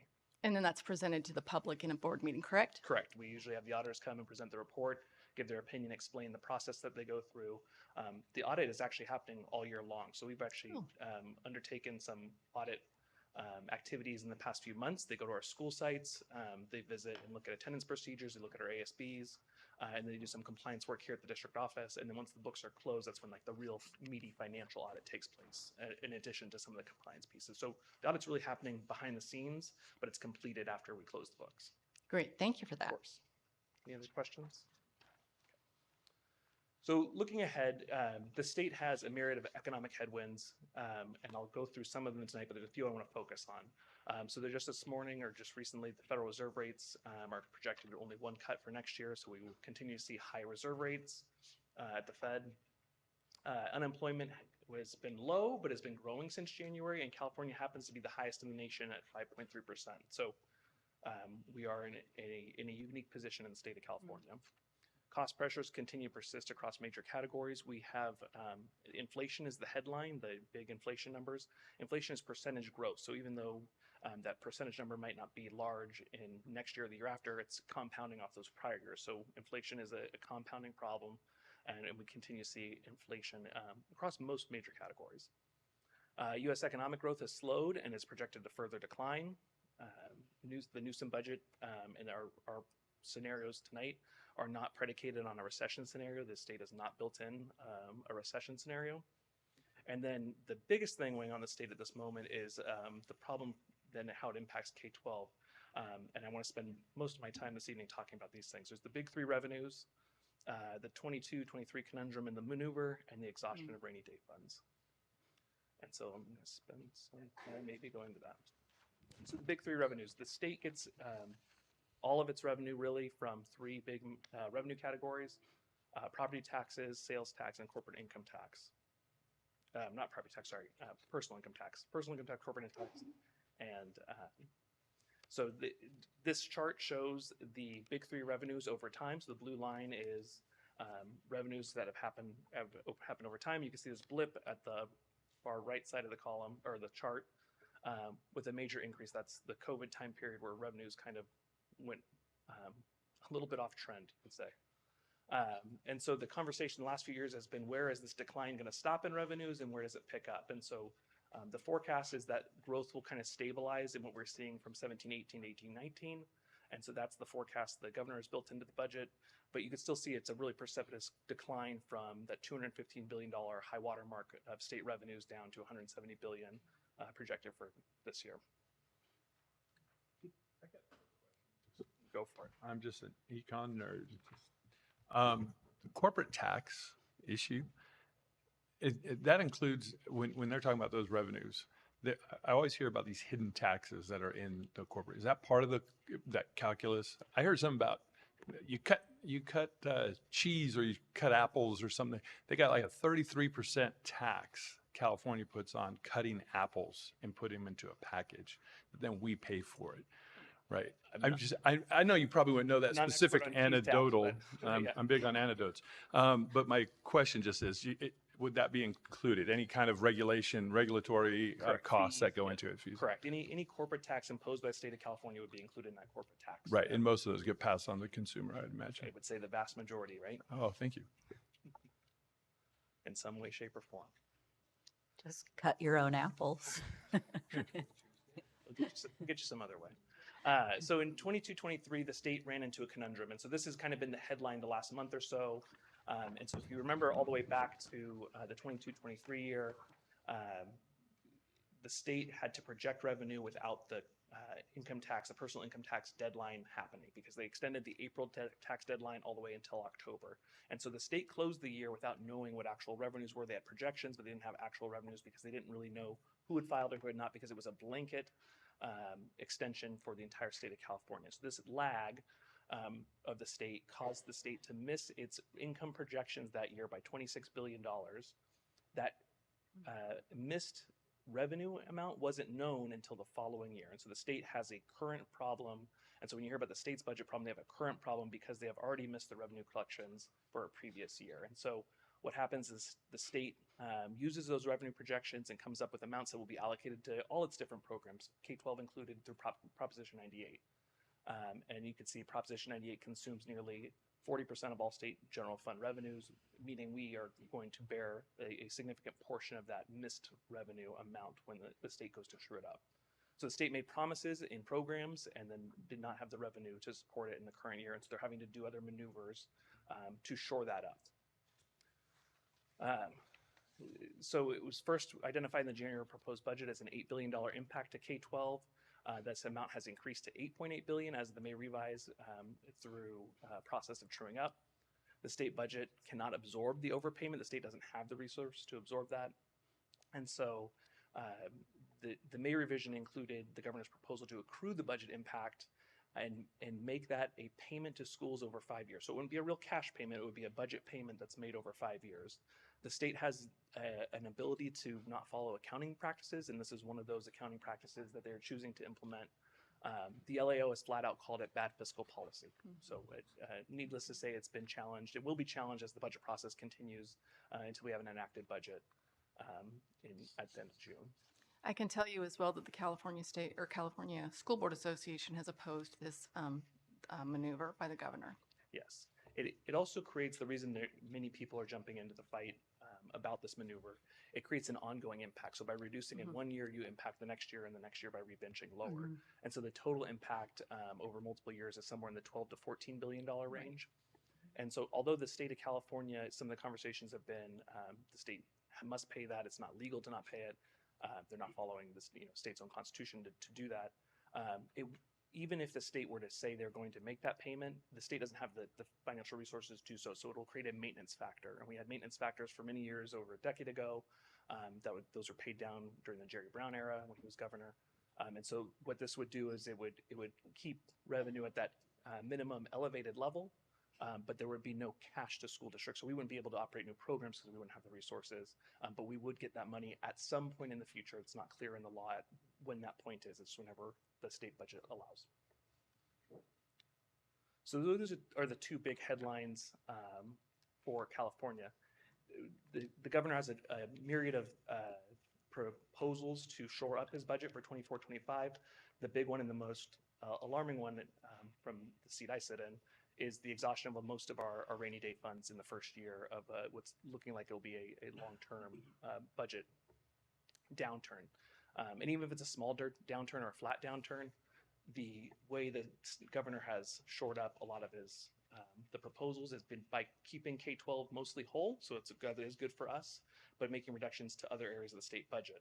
As the state revenue picture improves, it's likely that the money will be spent on other areas and not K-12 education. So it's likely will be an extended period of, I would say, flat revenues for K-12 education, and likely over an extended period of time. Any questions on the state's budget before I move over to district's budget? Excellent. So in 24-25, one of the biggest and most significant things that has happened over the year, because in the prior year when we presented our adopted budget, our first interim, our second interim, we had projections for 24-25 in there as well. And so tonight is the budget for 24-25 and also the 25-26 and the 26-27 budget years, which are our best estimate based on factors that we know today. But you can see the COLA for 24-25 at all the different reporting periods over the last 13 months or so has shifted significantly. In the enacted budget, the proposal was a 3.94% COLA. Heading into December in the LAO's fiscal outlook, that COLA projection had dropped to 1.27. At that time in our first interim report, we made some adjustments to kind of start compensating for that decline in revenue. We anticipated that decline in revenue, although it still has an impact. In the January budget proposal, it declined even further to 0.76. And now when we have our final statutory COLA, because COLA is driven by a series of statutory metrics in the state, in the laws and regulations that govern it, we have a final COLA of 1.07%. So you can see there's a big shift from 3.94% COLA to a 1.07% COLA. For Murrieta Valley Unified School District, that shift equates to $10 million of ongoing revenue in 24-25, and then it also impacts the next two successive fiscal years because it brings us lower because each year is our next bench. So we've been dealing with the state's changing economic picture and trying to anticipate it and make adjustments, and so you'll see some of that in the budget presented to you this evening. So some major themes from the governor and the state legislature: a lot of uncertainty of revenues at the state level. We talked about the maintenance factor. There are no deferrals in the proposed budget the proposed state budget as of now, but it's always possible, as well as unfunded COLAs. COLAs that the state is required to provide, but they can't afford, and then it creates that maintenance factor. K-12 education is mostly held harmless, with the one exception, and it's a large exception, being the maneuver we just spoke about. And then the state is making shifts for some previously restricted money we received that was targeted for learning recovery to make it even more restrictive going forward. So there's money we've received last year that we will have increased requirements on going forward as we spend those dollars. So in terms of the district's budget, there are some significant budget assumptions. These are just the very top line adjustments that go into the budget. We have our local control funding formula. It's a primary factor of revenue for the district. We have COLAs projected out at 1.07%, 2.93%, and 3.08% respectively. We've taken a stance of setting aside funds in the ending fund balance to accommodate should COLAs not materialize. We've already set the money aside in the ending fund balance, so we make those adjustments as needed. We have the expiration of some of our funding protection. During COVID, there was some attendance protection we had that's expiring. And the way our attendance is changing, we'll now be funded based on current trend. And so that's why attendance rates continue to be really important for our district. On the expenditures, oh, go ahead. I'm sorry. No, because this is for your benefit. Please go ahead. This was a very big issue, was attendance. So now we're going back to the old model. So attendance really matters. Correct. Those are dollars and seats. But we have trained kids, parents, families, taking vacations during the school year, all those other things that we've kind of created are now problematic. Correct. We plan and we have to spend money as if every student's going to show up every single day. We have a plan for that. That's how big the pipeline is. And so when students don't show up, there's not revenue that comes for that. So although revenue is not our primary factor for getting kids into school, it's instruction. It's for instruction, yes. Sure. But it does impact the way we're able to budget when kids don't show up. Let me just add, do you mind if I add to that? Thank you. This is a good question, though. It was because when kids aren't in school, it's learning loss. They're not learning if they're not in school. They maybe have other important activities, and I understand that, or they may be sick. But it's also lost learning when they're engaged with their teacher and with their colleagues or their classmates. To that point, we knew how important this would be. So going back to last February, we modified our goals and directions and added a specific goal around attendance. To get us back up to where we used to be above 95%.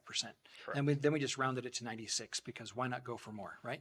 And it's really to get our kids here all the time. So starting next year, we have an attendance campaign that will be distributed to families through newsletters and so forth. And we'll talk about how important every moment is when you come to school. And the moments are, I'm learning this math lesson about fractions, or I'm participating in the concert choir and I'm on stage with people. All those moments make a difference. And so they all contribute to it. So there's the part about how do we pay for it. That's obviously important to the fiscal side of the house, but it's really like, how do we help our kids and families get the most out of what we have to offer? But you got to come. We all know that. You got to show up. Before anything else happens, you got to show up. So in essence, that's some of our messaging. And they really fall behind when they don't come to school as a teacher for whatever reason, whether they're really sick or on vacation. It's really hard for them to catch up. And I sometimes got the feeling their parents didn't understand how much harm it would cause pulling a kid out of school for a week to go on a trip. So, but yeah, it harms the kids when they're not in school. I think one of the most, I'm a numbers nerd, so I apologize, but the student that's absent 5% of the year, it's about 10 days. And over their 14-year experience, that's equivalent to missing almost an entire year of school. Yeah. So. I think one of the things with attendance that's very important to me, because we had a big campaign pre-pandemic, I'm thinking like 2016, 17, 18 or something. And there was tremendous pressure on the kids and on parents to get to school. And it worked. We got attendance up. But one of the things that I saw was very successful, and I'm going to give a shout out to one of our employees, Stacy Rico. She was working at that time at Lisa J. Males, and she went back and talked to the family about what was going on because, you know, we found out that families sometimes for whatever reason, family sickness, sometimes drug and alcohol use, weren't getting the kids to school. And so how could we help with that? There are other reasons. It's not just parents being like, yeah, let's go to Disneyland. There's some of that, but it's not all that. And there can be very, very specific issues that we can help with to get those kids to school and really help those families. And she was instrumental in that. I know, at least J. Males, I know there were other individuals involved in that. And so I hope, Dr. Andrus, as we roll out this big attendance push, that we include that as part. Finding out why they're not at school, not just making the kid feel bad because their attendance affected the pizza party that their class doesn't get because they didn't have perfect attendance. Excellent. On the expenditure side, we incorporated the cost of the board-approved salary agreements. We've updated staffing to reflect projected enrollment and program needs, including like our special ed programs and any other programs like our VAPA program or Prop 28 program. And of course, the increased statutory pension costs as those rates continue to increase. I apologize for the typo on the slide. It says in millions, but this is not a $350 trillion budget, so please ignore that. This is a summary from each reporting period last year, and that it's a little bit grayed out. It has our adopted budget, first interim, second interim, and estimated actuals, and on the far right is our proposed 24-25 budget, our adopted budget amounts. And so one of the things, the reason I left this, give some history here, is because you can see as each reporting period happens, and they're a couple months apart, we are updating our projections based on new information we have on both the revenue side and the expenditure side. One of the biggest phenomenons in the budget, you'll see our expenditures decreased over time. Part of that is because when we plan for our staffing, we plan that everyone will be here in every single position for every single day, and that doesn't always happen. We have positions that go unfilled for time when someone leaves, or there's a lag time to get that position rehired. If people may overuse vacation and have a dock, and so that results in a savings. And so we plan very conservatively in the budget that we can pay for every single day, every single position, and then we start recognizing the savings as time goes on. And so you can see in our adopted budget, we're projecting just north of $335 million in revenue. The vast majority of that comes from LCFF. A little over $11 million in federal revenue, $32 million, a little more than $32 million in other state revenue, and then about $30.5 million in local revenues. On the expenditure side, You can see 367 million and just under 400,000 in expenditures, primarily driven by staffing costs. That's a most significant portion of our budget. We are a people business and we deliver our services through people. So that's why most of our costs are in the general fund are people. We are projecting a deficit spend in the current year by a significant amount. We have a beginning fund balance projected 121.7 million, and we believe at the end of the year we'll have an ending fund balance based on these factors of just under 90 million. Of course, these numbers will change as the year goes on, and we'll update that when we get to first interim, second interim, and then when we bring the estimated actuals forward next year. To summarize, because that is the total general fund that's displayed there, I've broken out the general fund. The top half or top third is unrestricted general fund only. The next section is a restricted general fund, and the bottom is again the combined version of the general fund.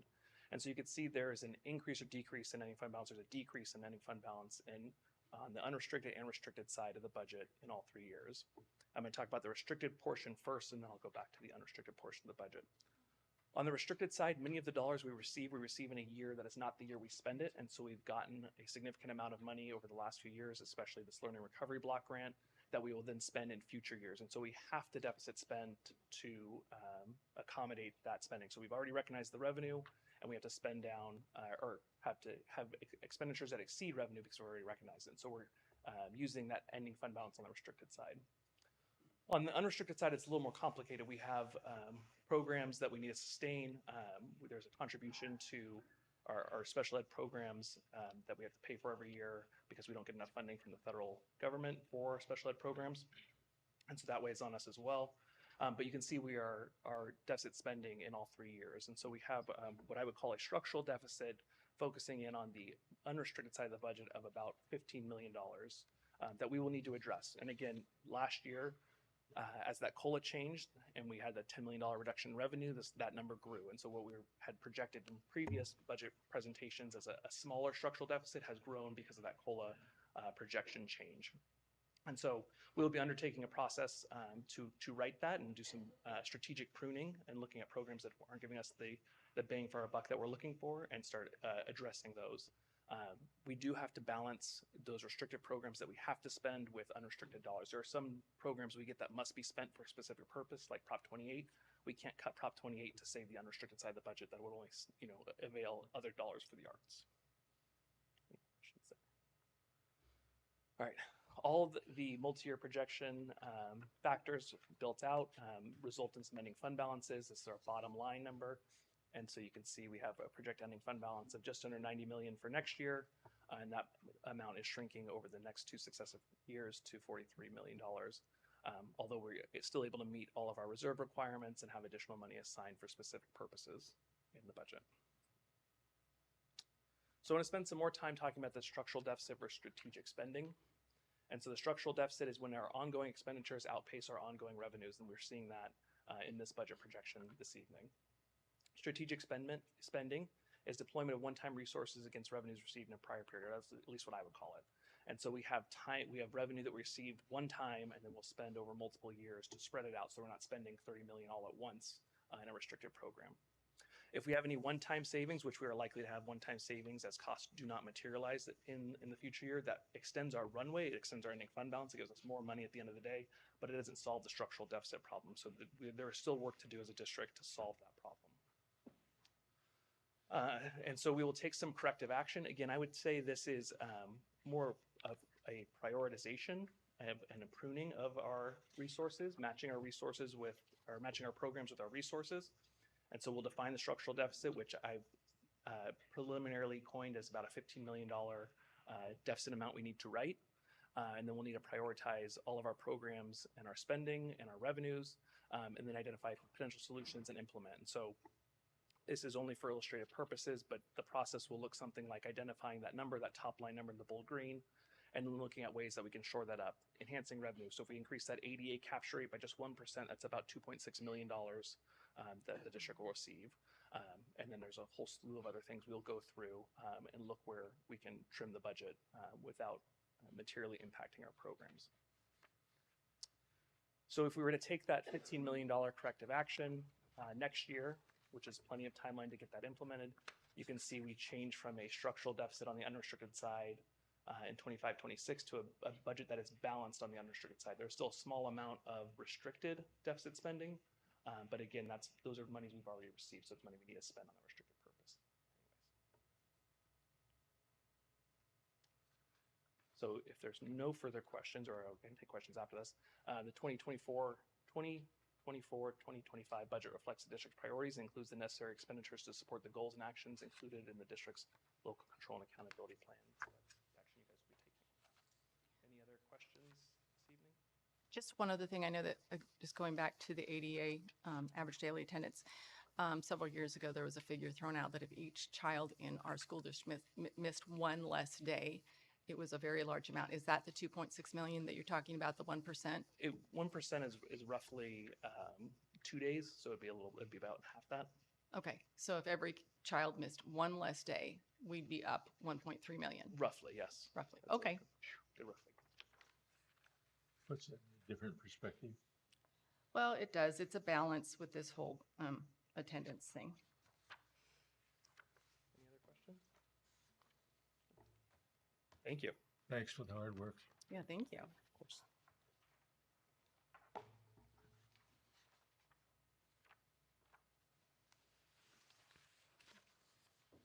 we have to prove it.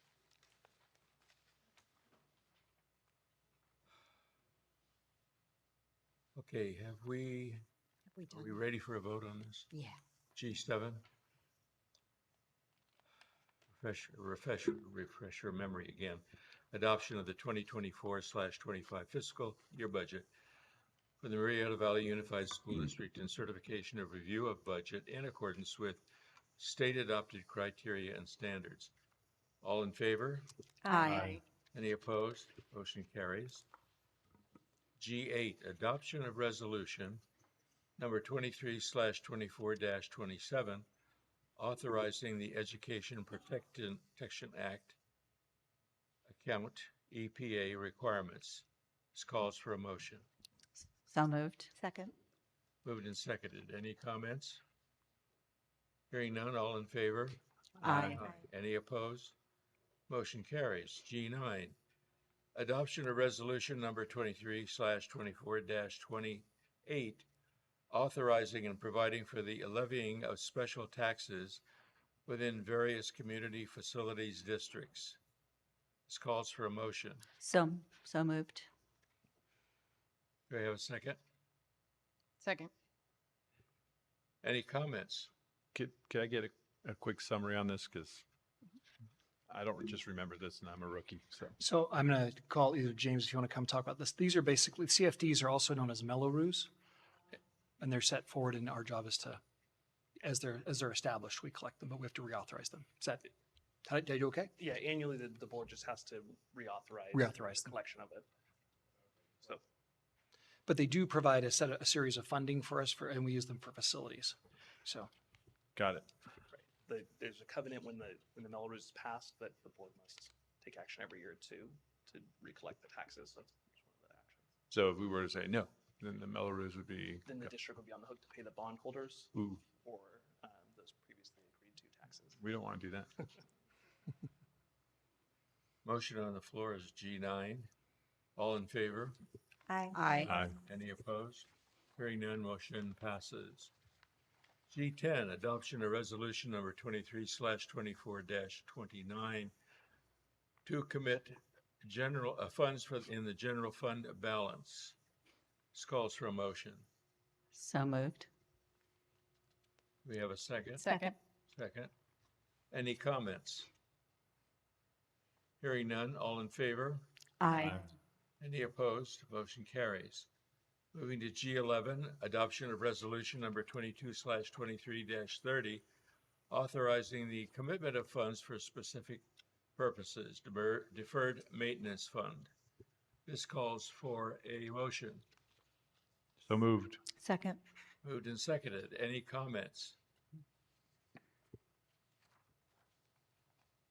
I think it would be good, Dr. Ward, just to mention this contributions or commitment of funds for the deferred maintenance fund because it's been talked about from time to time. Yeah, great. It is a requirement that we do set aside funds for deferred maintenance, and deferred maintenance is not things like replacing the air filter. I mean, those are regular, ongoing, minor maintenance, but deferred maintenance are larger projects like painting a school and so forth. Currently, this summer, there's over 50 projects happening, which is a combination of both Measure, and Darren, please correct me, some Measure BB funds, but also deferred maintenance projects, if you want to chime in on that. So, anything else? All that you saw being delivered over to Lisa J. Mills, those are coming out of CFDs. So the Melrose tax Dr. Andrews talked about, that's by and large being paid for by a CFD. A lot of our deferred maintenance dollars that come in the form of, could be asphalt replacement, concrete replacement, things that are sometimes large, sometimes, but they're not necessarily capital improvements per se. Athletic field. Could be. Yeah. Could be. Yeah. Again, athletic field repair, maybe, because it's a maintenance piece. Then sometimes you get into those larger capital projects when you're talking about a replacement of an entire track and facility, because there's a lot that goes to that. It's not just replacing the skin. You have to do all kinds of what they call the infill or in the rock padding underneath it with concussion protocols and whatnot. So there's a lot to those types of facility projects that are not necessarily in the deferred maintenance budget. Great.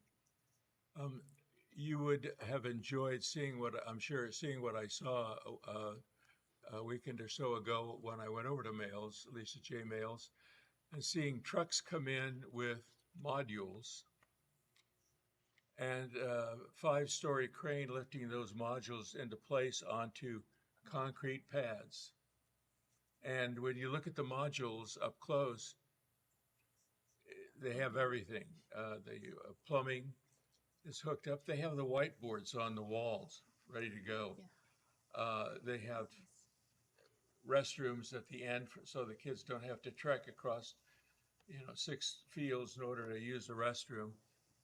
Everything's there, and once they're connected up, they're ready to go, and they're approved, of course, by the state architect, which is a big deal, but it saves us so much time.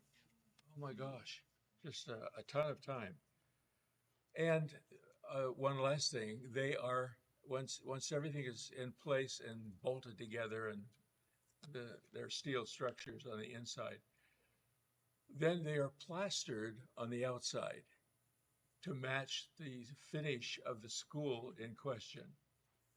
So it looks like they've always been there, maybe a little fresher, but it's such a great thing to see.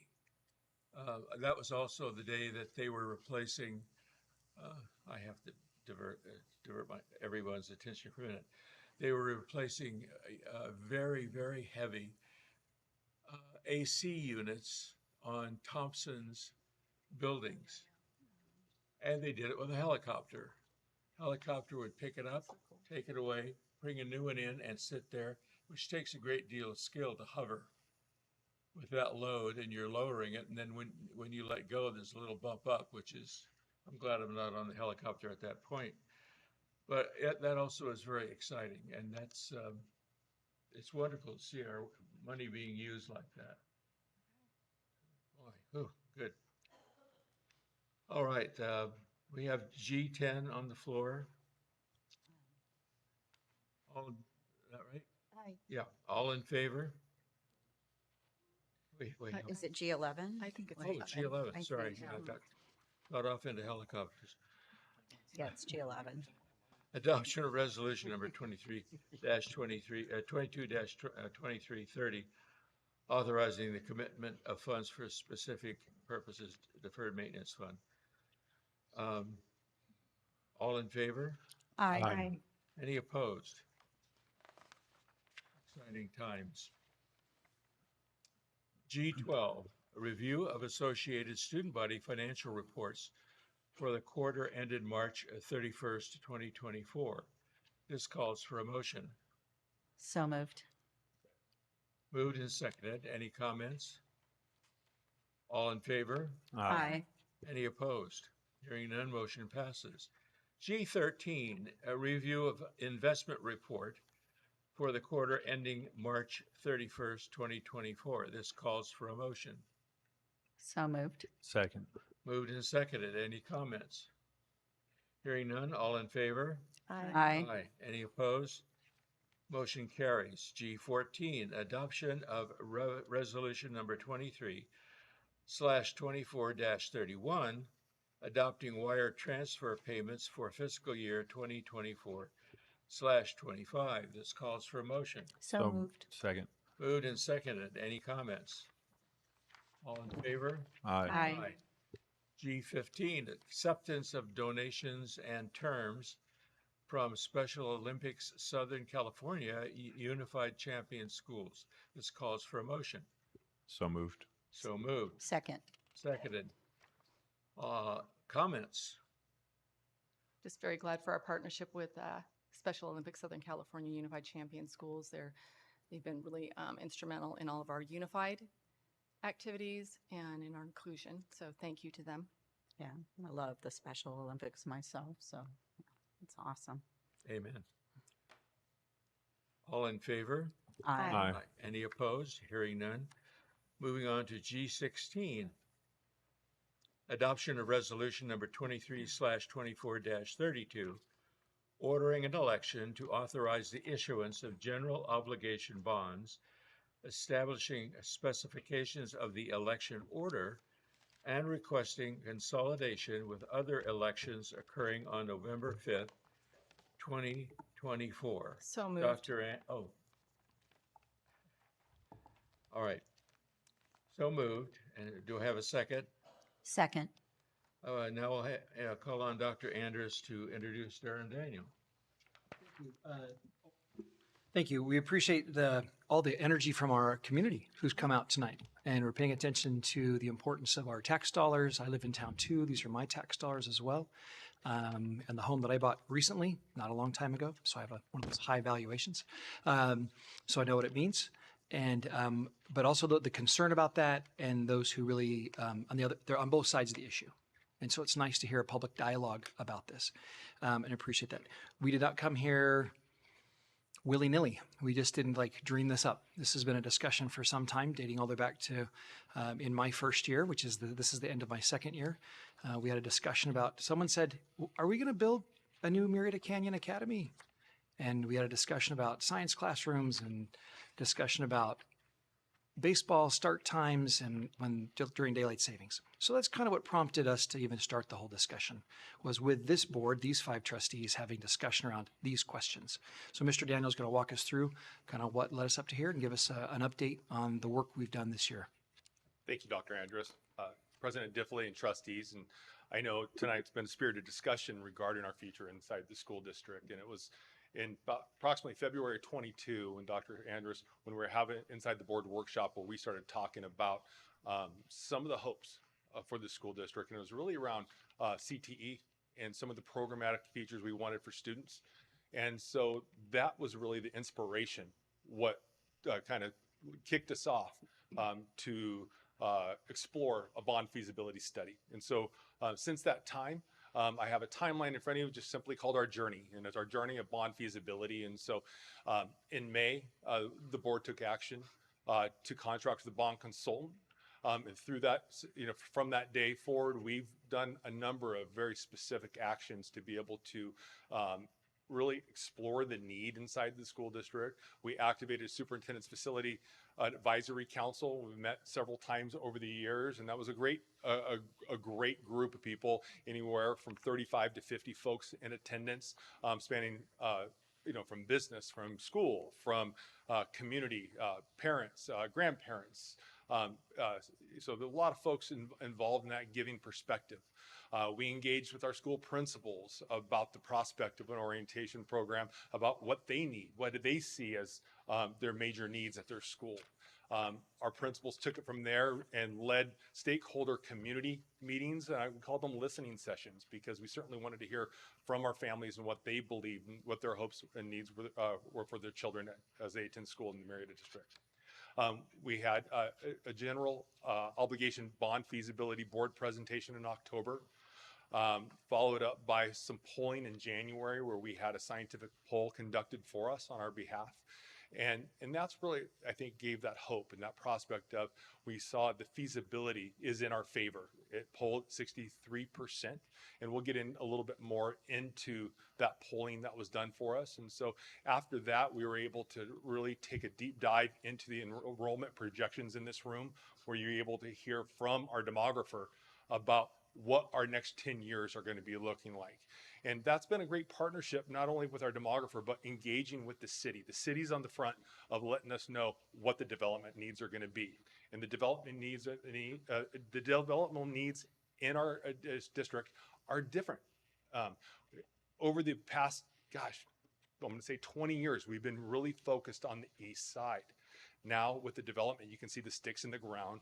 It's the west side, and the real growth is coming on the west side. In addition to the state requiring transitional kindergarten, and so we are shoehorning an additional grade into all of our elementary schools, and so that definitely compounds the space need at the elementary school. And so tonight I'll review a little bit more of our enrollment projections and what we're to expect. And again, these enrollment projections aren't something new. We do this annually. This not only guides our readiness at the school level, but it also guides the staffing that we hire, so we are ready. In the world of human resources, you need to have folks ready to go who are qualified inside the classroom. But when we talk about facility master planning, it takes years. And so we have to plan up front. It's not something we can just decide tomorrow to build a school, and much like a home, it could be done in a year. We're talking about a 4 or 5 year lead time.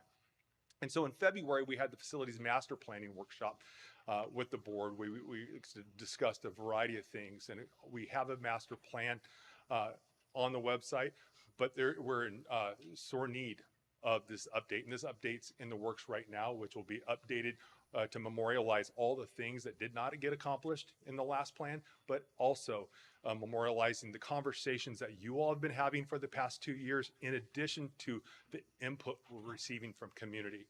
We've had the most recent flyer, we've had nearly 900 things come back to the mail, as also electronically, to be able to help guide what people believe their goals are. And so through this information, we had that first reading of the bond project list. You approved that list, and now we're to a place where tonight you're going to need to make a decision. And so if I could just digress for a moment, just to kind of memorialize for you the predicament that we have in front of us. There's a lot of fantastic things we've been talking about as it relates to programs for students, but I'd be remiss if we didn't talk about what we call student housing, making sure students have a seat in our schools, regardless of where they live inside our school district. Most of our growth is taking place on the west side of town. And so if you look at this, the elementary schools that are highlighted for you, you can see where we sit. We just finished that 23-24 school year. We're going to be embarking in the 24-25, and you can see we're fine for this year. But next year, we start to see a swell. Coal Canyon I highlighted early because Coal Canyon always has a swell. That is a school site that has been impacted for as long as I can recall. And Murrieta Elementary School is a school that we have to keep our eye on. We know a lot of the high density housing that's going on inside of our community sits in the Murrieta Elementary School boundary. And so if you could look at the out years at Murrieta L, we're seeing 1,732 kids. Now, I personally, we know in our school district, historically, our elementary schools are larger than most school districts, but 1,000 kids in an elementary school is large. It's very large. And so you start to look at the highlighted areas, and you start to see the growth patterns that start to emerge in the out years. We have a responsibility, or you as trustees have that responsibility to answer that call. And so the elementary school enrollment is an issue. Also on the west side, Thompson Middle School is the one middle school that has a little bit of an issue because for the same exact reasons, these elementary schools on the west side, they're going to be middle schoolers at some point in time in their life. And so we're going to see Thompson have some challenges. High school, a little bit different. We're pretty good. We're starting to see Vista Murrieta High School come down in population. We start to see Mesa and Valley be the same. But if you look at the grade level summary here from TK all the way to our secondary schools, you can see the 24-25 school year, we have a little bit of a dip. But in 25-26, you start to see the climb. The climb's going to start to emerge where we're going to get back to almost that 24,000 level. Most of the population is happening at the elementary school level and the middle school level. And so once upon a time, as prices of homes grew, we saw high school and middle school families have the highest population. Once upon a time, it was all elementary school. And now with TK added, we see that shift again.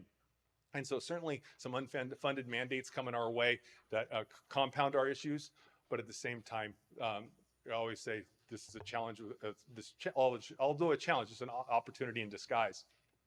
And so back to the bond polling, we use True North research. And in my time here in the district, I can recall the 2014 polling results. And when we started that initial ballot testing, we polled at around 54.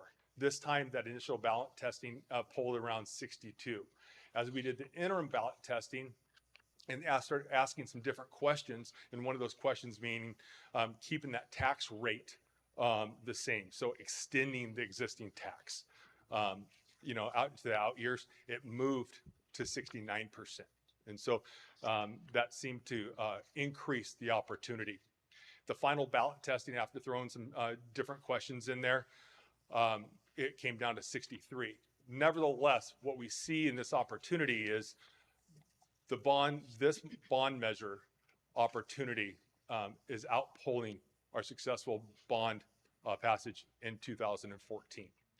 And so through the comments that we see coming in from our community members regarding facility need, CTE, science, technology, engineering, art classrooms are definitely something that's of high priority. Adding classrooms and learning spaces, because I think everybody sees the sticks in the ground increasing, as well as campus security and student safety. And so meaning, cameras, meaning locks, meaning fencing and whatever, to increase campus security and campus safety are kind of the top polling items. And so when we talk about the conclusions for this opportunity, and so does the bond appear to be feasible for a 24 ballot? The answer is yes. Everything points us to yes. We have voter ranks are saying that quality of education in the local community is the most important issue facing Murrieta. We have that natural support we see in this poll. And like I said, I already talked about the 900 flyer responses that we received and the ballot testing over the 60%, even after opposing arguments.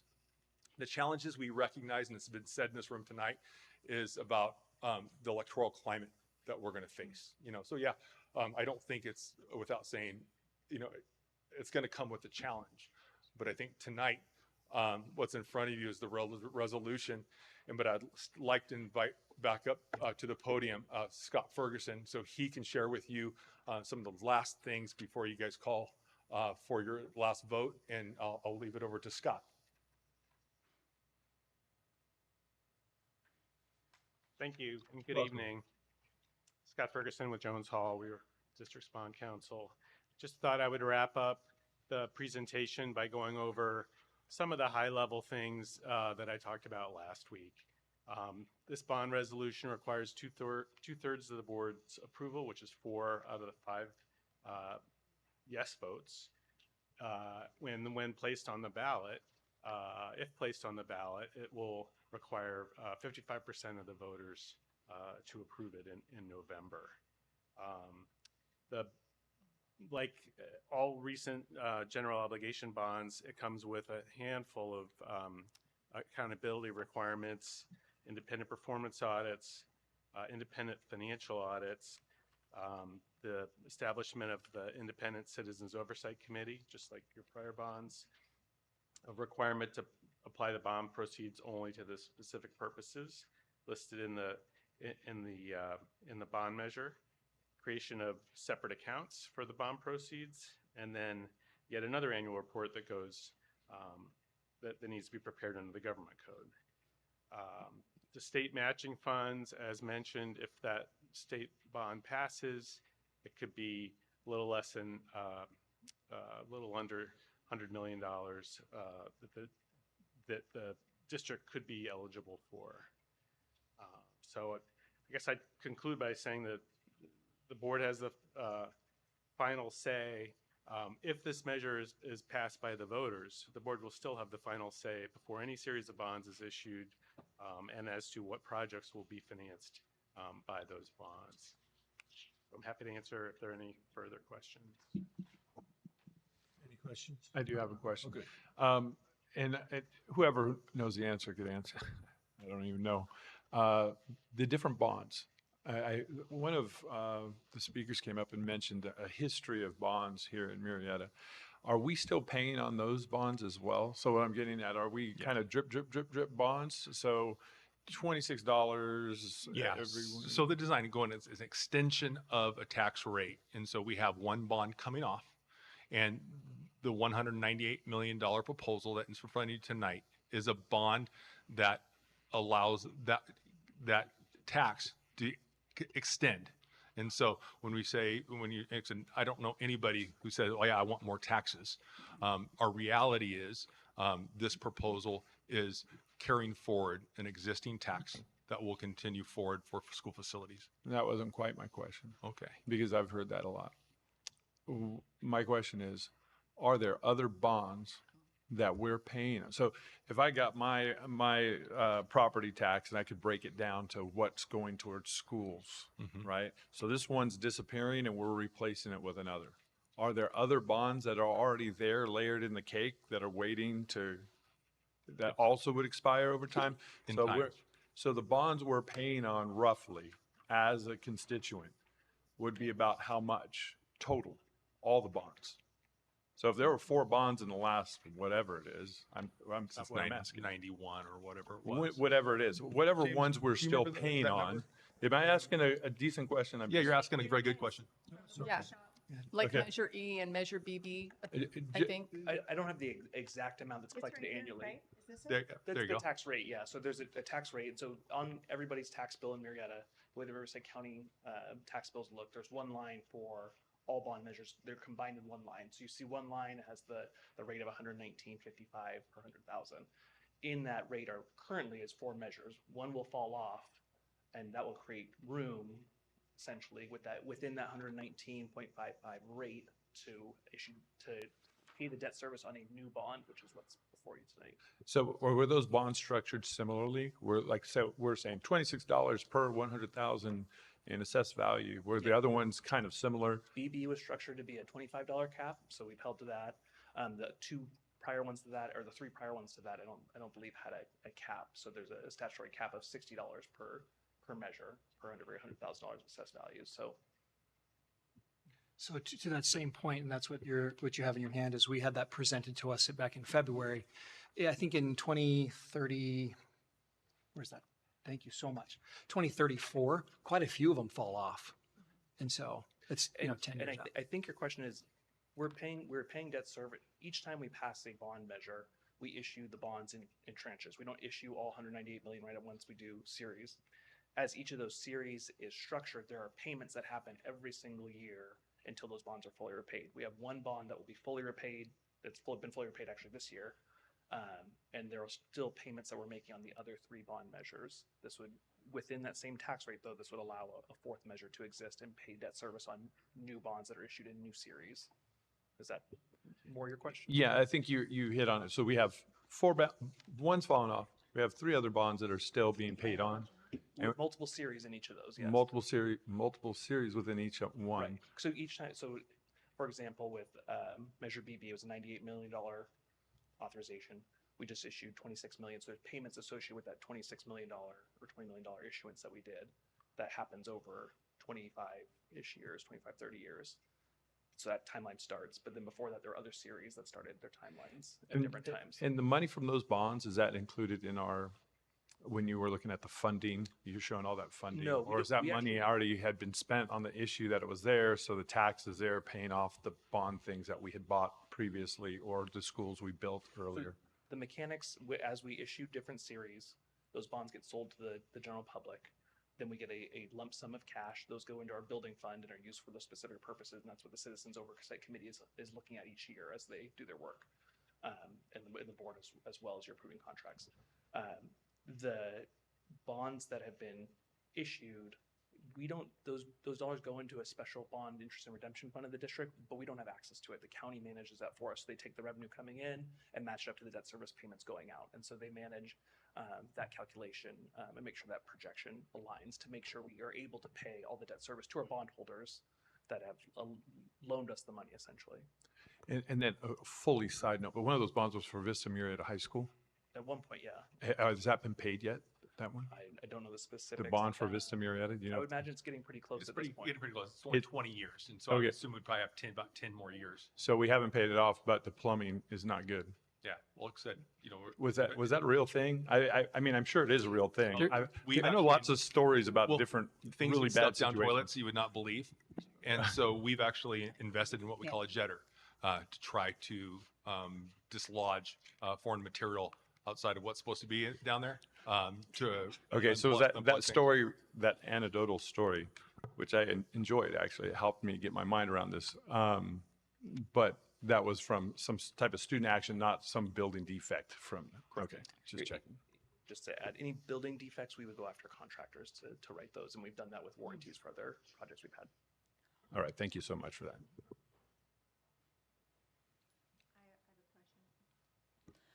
So about the state matching funds, so it sounds like the state is going to put a bond on the ballot. I don't remember how many billion it is, but so if it passes, then we have the potential of a 50% match. But even if it does pass, we're not guaranteed. I mean, isn't, right? Let me take it. Yes. So we get in line. It is a little bit odd. We get in line with others, and so it doesn't just come out and all of a sudden you're immediate. When you have a project that is a construction project that is eligible, so you get like a new school, you build that new school. Let's take Murrieta. We have this building that we're building right now. It's a new facility. Some of it's new and some of it's replacing because we took some portables off.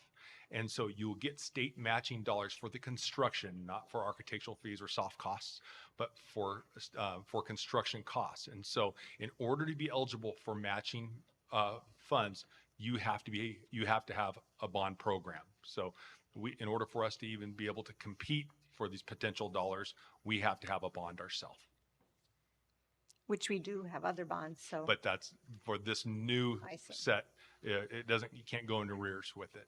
Well, and I think I just saw in the May Revise, am I right, that the governor gutted the entire state facilities program? Like it was cut and then it was cut again to zero? A portion of it, yeah. There's payments that were made this last year, and we actually received some money in that. Mhm. And so we got reimbursement for the Liberty Hall, Liberty Hall. The Liberty Hall of at Mesa. And we're in line to get our reimbursement for MES, the new two-story building, out of a previous allocation. So allocations going forward have been trimmed, but. Well, they're gone, right? I think they're gone. I saw Correct. There's today. also money set aside for TK facilities. We didn't qualify based on the specifications of those programs, so there's none. So the state just got rid of it when they felt like it. So it seems like there's not much of a guarantee if the state's having budget Well, problems. this would be a ballot measure to the voters, so the state would have less control over ending the program because it would be approved. How was the last one funded?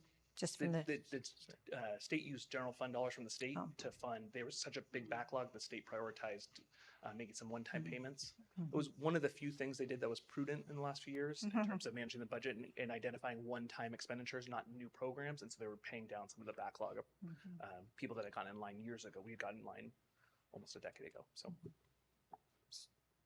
Just to clarify, you were saying our local taxes are much more reliable than the state of California's funding formulas for us.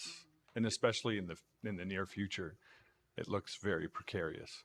I would say we're in control with local taxes, right? The board has the authority to determine when a series is issued. At the state level, we're out of the driver's seat, and we're. Got it. Thank you. Any more questions? Any more comments? Go ahead. All right, so as we just discussed on this, the agenda item from last board meeting, June 6th, states the district has identified $198 million in important facilities needs. So in a few minutes, we'll be voting on whether or not to place a $198 million Murrieta school bond on the November 2024 ballot. In the 2000 general election, the passage of Prop 39 changed the California Constitution to lower the voting threshold for passage of local school bonds from 2/3 of voters to 55% of voters. Also pursuant to Prop 39, 2/3 of the district's governing board, which would be 4 of our 5 board members, must vote yes to place this bond initiative on the ballot. So this increased the responsibility of the school board, needing a higher threshold of the school board to put it on the ballot, in exchange for allowing a less stringent margin of support by the local electorate. Referring to the legislative analyst statement published in the voter information booklet from the 2000 election, along with the lower 55% voter threshold, several other conditions need to be met, including, quote, a specific list of school projects to be funded, unquote. The argument in favor of Prop 39, written in the official voter information guide, promised that Prop 39 would, quote, require school administrators to produce a detailed list of specific school construction and repair projects to be funded. The resolution before us today contains a bond project list that is anything but that, quote, detailed list of specific school construction and repair projects. Here's one example. Update computer and technology systems, including by providing all necessary infrastructure, hardware, software, and other modern equipment conducive to a modern learning environment, unquote. The list concludes with, quote, all work necessary and incidental to specific projects described above. As such, the proposed bond project list falls far short of the requirement and the promise of Prop 39. At a February 2024 public workshop here at the district featuring several bond consultants, we were told that Measure D, approved by Murrieta voters in 1998, would be fully repaid in fiscal year 2023-2024, which would result in an estimated $26 per $100,000 of assessed value falling off of residents' tax bills. To make a new bond more palatable to the Murrieta electorate, the bond under consideration tonight commits to a tax rate replacing the $26 per $100,000 of assessed value, which could be considered a tax extension rather than a tax increase. Regrettably, the timing of this proposed bond is fully exploited in the abbreviated form of the ballot measure shown in Exhibit B of today's agenda attachment, which asks voters to authorize $198 million in bonds, quote, without increasing current tax rates, unquote. It should be made clear that if this ballot measure is placed before voters after Measure D is soon fully repaid, the same claim cannot be made. In other words, the language fails to convey to voters the fact that this proposed Murrieta school bond involves the re-upping or the extension for another estimated 25 to 30 years of a tax levy that Murrieta residents are finally paying off after 25 years. This language is deceptive and unacceptable. The urgency of placing this bond measure on the ballot this year has been attributed to the predicted flood of new students expected from the construction of numerous apartment projects in various stages in Murrieta. Yet the project list does not commit to any particular construction plan. The catch-all project list, in addition to the deceptively soothing ballot language, is deeply concerning. I would like to see the district take a step back and explore protecting the Murrieta taxpayers, our neighbors and friends, by adjusting district attendance policies to ensure that Murrieta residents are prioritized in filling available student seats and facilities are optimized. Murrieta is now a mature community, past the days of many, many homes filled with young, growing families.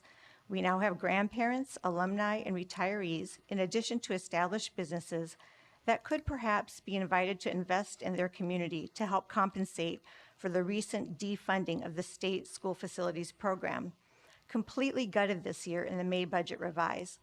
All of this in an economic climate where California has the highest unemployment rate of any state in the nation. The Inland Empire has higher unemployment than the state overall, and people are renting out rooms in their homes to augment their family budgets. Once these good faith measures are in place, we can then return to the Murrieta voters with a specific project list as required by Prop 39 and clear ballot language, as the voters deserve. Thank you.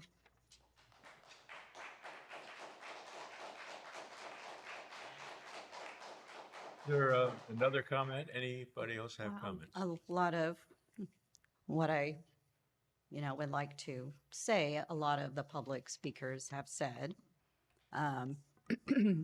Yeah, unfortunately, this is the way we have to fund facilities. It would be awesome if the state would just send us the money for that, but this is I don't want to get into a political discussion, but this is the reality of how we have to modernize, build, and it just is what it is. We are a very strong school district. One of the public speakers last week mentioned that Murrieta Valley USD is ranked 2,517 in the US. That's actually quite high, because when you consider there are 130,930 K-12 school districts in the US, we're in the top 2%. People move here for this. So, yeah, we need to maintain our schools. And yeah, we're having to pass a bond measure now. It'll have to keep happening unless the funding structure changes for facilities. Yeah, and I don't want the district to have to go to year-round or double sessions at some of the high schools, which is what's happened in the past. That's really difficult for families. They can't take a vacation together because they end up with kids on different schedules. And the main point I want to make is I don't think a couple of board members should block the public from deciding, which is what would block the entire city from being able to vote on this. We live in a democracy. Let it go on the ballot. Let the voters decide. And anyway, that's all I have. Thank you.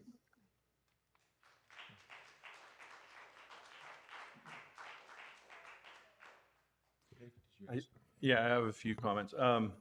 I think it was a year ago I was talking about some of the issues. When I got elected, quality education was a big thing when I talked to my constituents, and I made a point of walking around and talking to as many as I could. And I feel like I hit just about everyone's door, might have missed a few. Student safety was on the polls, and it was very high. And that came up tonight in public comments. For those of you who don't know, I wrote down everyone who had something to say. And I think it's valuable to hear everyone. But one of the things that I noted is, even though for me, a quality education is like top priority for me.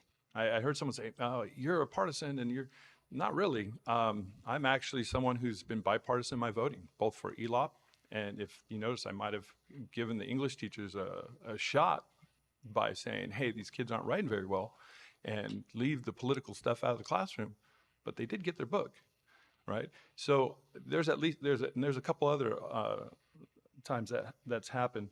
But my point that I'm trying to make is my focus has been on education and trying to make sure that our kids still have a quality education. We can't put everyone, when these parents find out, because I just found out, that we're getting rid of advanced classes, they're not gonna be happy.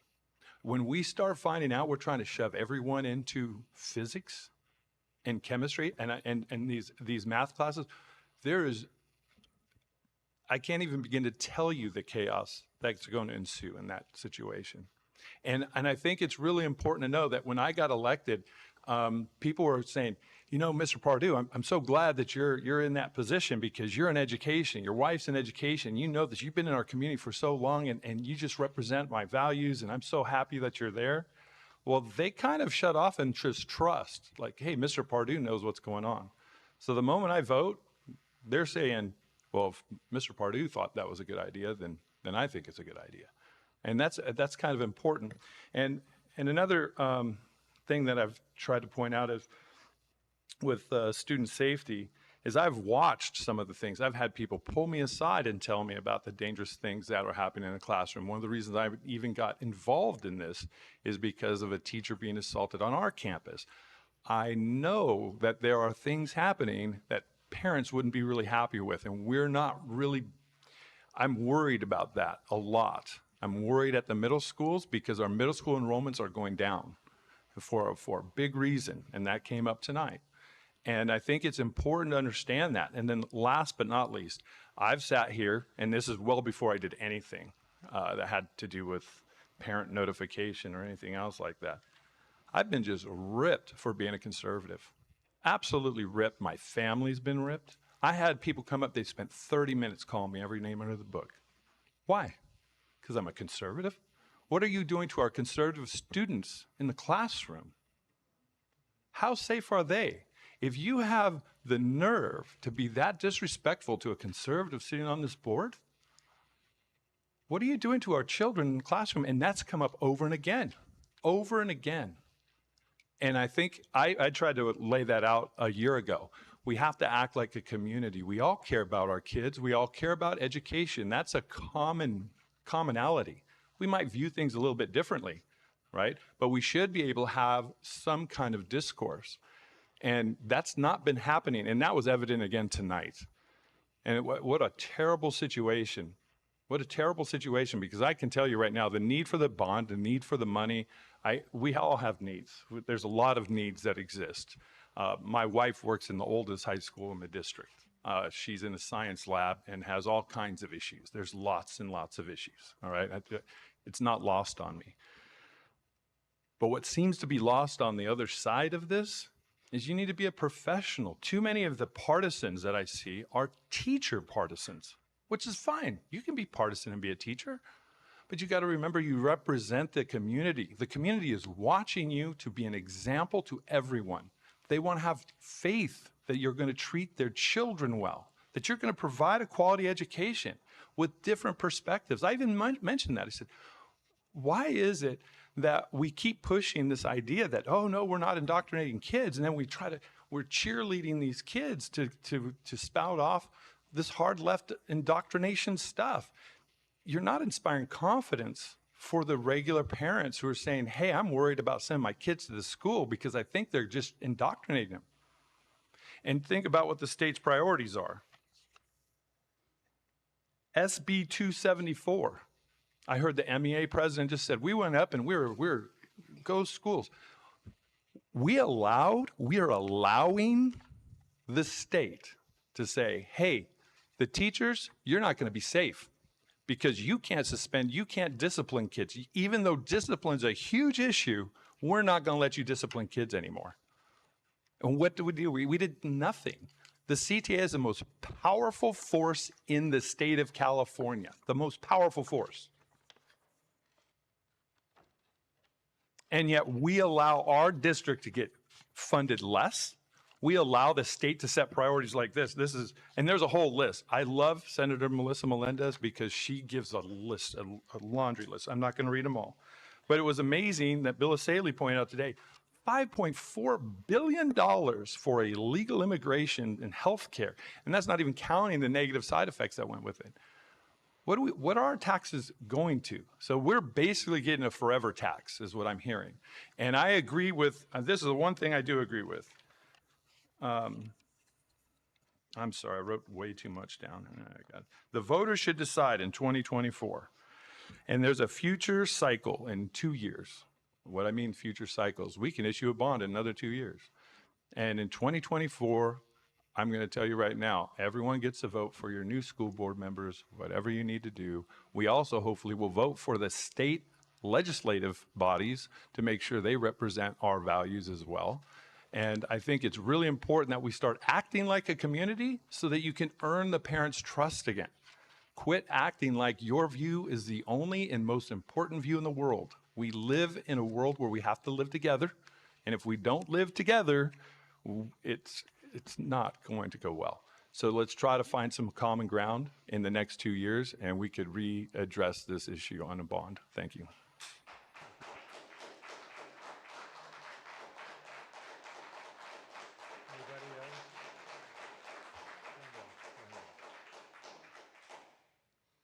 So, Mr. Diffley, as the maker of the motion, I do have the right to have the last comment.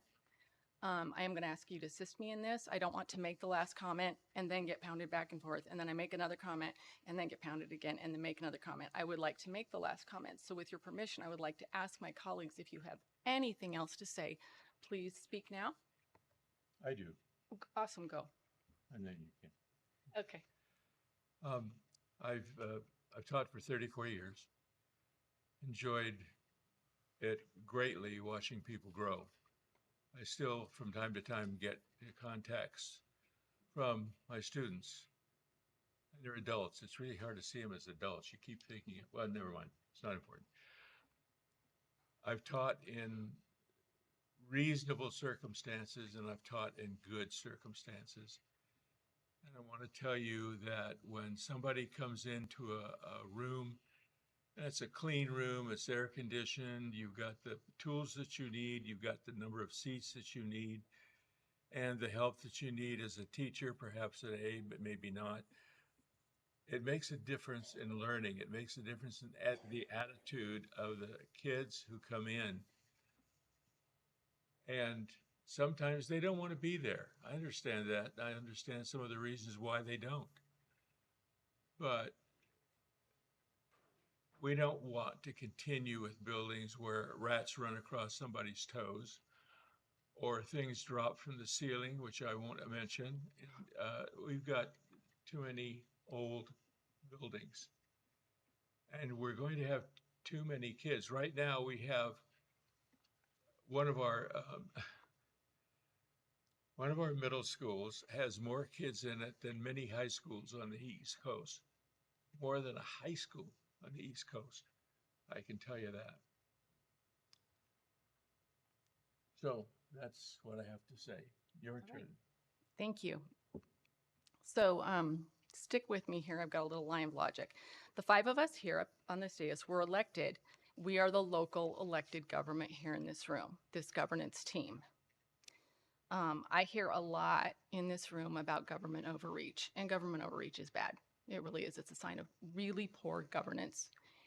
And our governance team has the opportunity tonight to listen to our community. And we've heard from everybody. I really appreciate everyone coming in. I know it's not easy to get up and speak. I appreciate the time and the effort put into that. And going back to the government overreach idea, the idea that the five of us could make the decision for the community about whether to go forward on this bond is, to me, an egregious example of government overreach. That would be this board deciding to take away the voting rights of our community, our parents' rights in this community to vote on what goes on in our school district. The email calling our school district a failing system and calling for it to be defunded, we all got it, we're all aware of it. Government overreach on the part of this board to deny our constituents and our community the right to vote would certainly achieve that goal of defunding our schools. As a proud American, I'll just close saying this, I'm just a big fan of democracy and the democratic process and of voting. I believe I have one vote on this issue, and that should be cast in November. And all of you that do live in our community and are voting members of our community have that same right. I don't have more voting power than you because in my mind, that's government overreach. And with that, Mr. Diffley, I would like to call for the vote. Indeed. We will call for the vote by person. Again, this is G16, and let me read the resolution again. Adoption of resolution number 23/24-32, ordering an election to authorize the issuance of general obligation bonds, establishing specifications of the election order, and requesting consolidation with other elections occurring on November 5th, 2024. I'm calling for the vote. Mrs. Lund? Yes. Mr. Pardue? No. Mrs. Vandegrift? No. Mrs. Young? Yes. Mr. Diffley? Yes.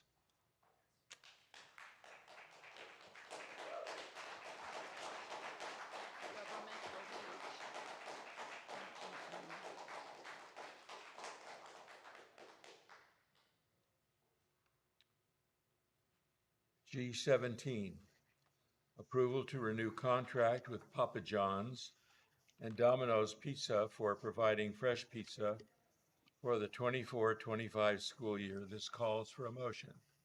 So moved. Second. Moved and seconded. Any comments? Hearing none, all in favor? Aye. Aye. G8, sorry. Motion carries. G18, approval to renew contract with Pickup Sticks for providing fresh chicken, hopefully cooked, and rice entrees for the 24-25 school year. Calls for a motion. So moved. Second. Moved and seconded. Any comments? All in favor? Aye. Any opposed? No. None. G19, approval to renew contract with Cisco Foods for providing specialty foods for the 24-25 school year. This calls for a motion. So moved. Moved, Second. seconded. Any comments? Hearing none, all in favor? Aye. Any opposed? Hearing none. Moving to G20, approval to renew contract with Imperial Dade for providing paper goods and supplies to nutrition services for the 24-25 school year. Calls for a motion. So moved. Second. Moved and seconded. All in favor? Aye. Aye. G21, approval to award a contract to Ortco, Inc. in the amount of $360,500 for the outdoor learning shade structure project. Bid number 2023-24-22 calls for a motion. So moved. Second. Moved and seconded. Any comments? More shade for our kids. All in favor? Aye. Any opposed? Hearing none, motion carries. G22, approval of amendment number one to agreement with Roadway Engineering and Construction Company for the Lisa J. Males Elementary School TK Modular Classroom Project. This calls for a motion. So moved. Second. Moved and seconded. Any comments? All in favor? Aye. Aye. Any opposed? Hearing none, motion carries. Superintendent report. Dr. Andrus. So just want to share a couple of highlights. This has been actually a very terrific and successful year for the district. Many accolades and rewards for this district. As those of you know who attend the board meetings, sometimes it comes with some rather excited, animated, lots of energy topics around the different various issues that we have. We have worked diligently in all areas. It's really great to see the work pay off. Our test scores across the district increased in almost every single classroom, with more students meeting standard. We're not done. We know we have room to grow. We know we're not perfect. We all know that. Our educators know that. They know. But we're also pleased to see that our efforts are paying off and it moves the needle. And that's the efforts of our classroom teachers and the parents who work alongside teachers in educating their children, and our supportive staff, everyone else who supports those classrooms, which is every other employee in the district supports those classrooms. So we're great to see that. We're glad to see that happen. Summer programs are at full swing. They're a great opportunity. I encourage board members, if you'd like to see some great programs, let's set up a time. Go see the summer programs happening at Curran, Alta, and Avaha. We took the ELOP model that we see in the after-school program and made it during summer school. It's been pretty exciting. Summer projects are happening across all the school sites. You heard that alluded to today, some great experiences there. I want to congratulate Murrieta Mesa High School softball. They won the state championship for Division I. Congratulations to Murrieta Mesa High School softball. Yes, yep. We knew they were going to do it. They're awesome. I got to watch them one day. They're just pounding home runs over at Port Temecula, whoever they were, and it was fun to watch. But also, we had an athlete from a senior. Her name is Alyssa Alumbres. She won the state championship for triple jump from Vista Murrieta High School with 40 feet, 11 inches. My tape measure's not that long. I don't know how she did that. So 40 feet, 11 inches. Congratulations to her, and she's a graduate as well. The district tonight, and was reported out, made it a very important step to move forward to accommodate growth. And what the board did tonight was say, let's proceed with the purchase of a piece of property, fund it appropriately, and put control in the hands of the school district of when we will accommodate growth. We have that step done. It'll be an interesting discussion what happens in the coming months as we prepare without the discussion of attendance boundaries with a new school is different than attendance boundaries without a new school. And so we'll have to manage how that goes in the coming 18 to 24 months as we see, because we've seen the enrollment projections and as it materializes. All these things are projections. The purchase allows us to be proactive. And then how we fund it is, again, still in question. And so it'll be incumbent on this board and future boards to determine that. And we as a community need to recognize and dig deep and say, what's most important? What do we value about our community and what makes it rich and a great place to live? Because I'm a resident. I live in town. I live in the district. And it's a wonderful community. And I'm a transplant. I didn't know that there was a place like Murrieta around. There's a Rancho Murrieta outside of California, and it is nothing, outside of Sacramento. It is nothing like Murrieta. It's called Rancho Murrieta. It is not the same place. Nice place, but it's not the same. And so it really does come back to like, okay, we know, as I love the city saying, we are connected by community. So we are a community. And so the decision made tonight is that, as you saw, the consensus of the board was not to proceed with a bond at this time. The need is still the need. And the needs will come as they come. And those of us who, and the board, this current board and future boards, whatever that makeup is, will contend with those issues as they come. And we'll do everything in our power that we can to take care of our children. Because they are my neighbor's kids. I don't have kids here. They're all grown, thank heavens. But I have some grandkids who may make it here. And that matters to me too. But my neighbor's kids matter to me. That's why I'm in this business, as I finished my 29th year in education and 25th as an administrator. And so it is this imperative work that we do. And it's everything from what we teach in classrooms to what those classrooms look like and the resources and the conditions of learning. And the opposite of conditions of learning, or the counter, is the conditions of teaching. Those are actually the same thing, but it's those conditions from the perspective of a student and a teacher. And that's what this building's job is to maximize those conditions.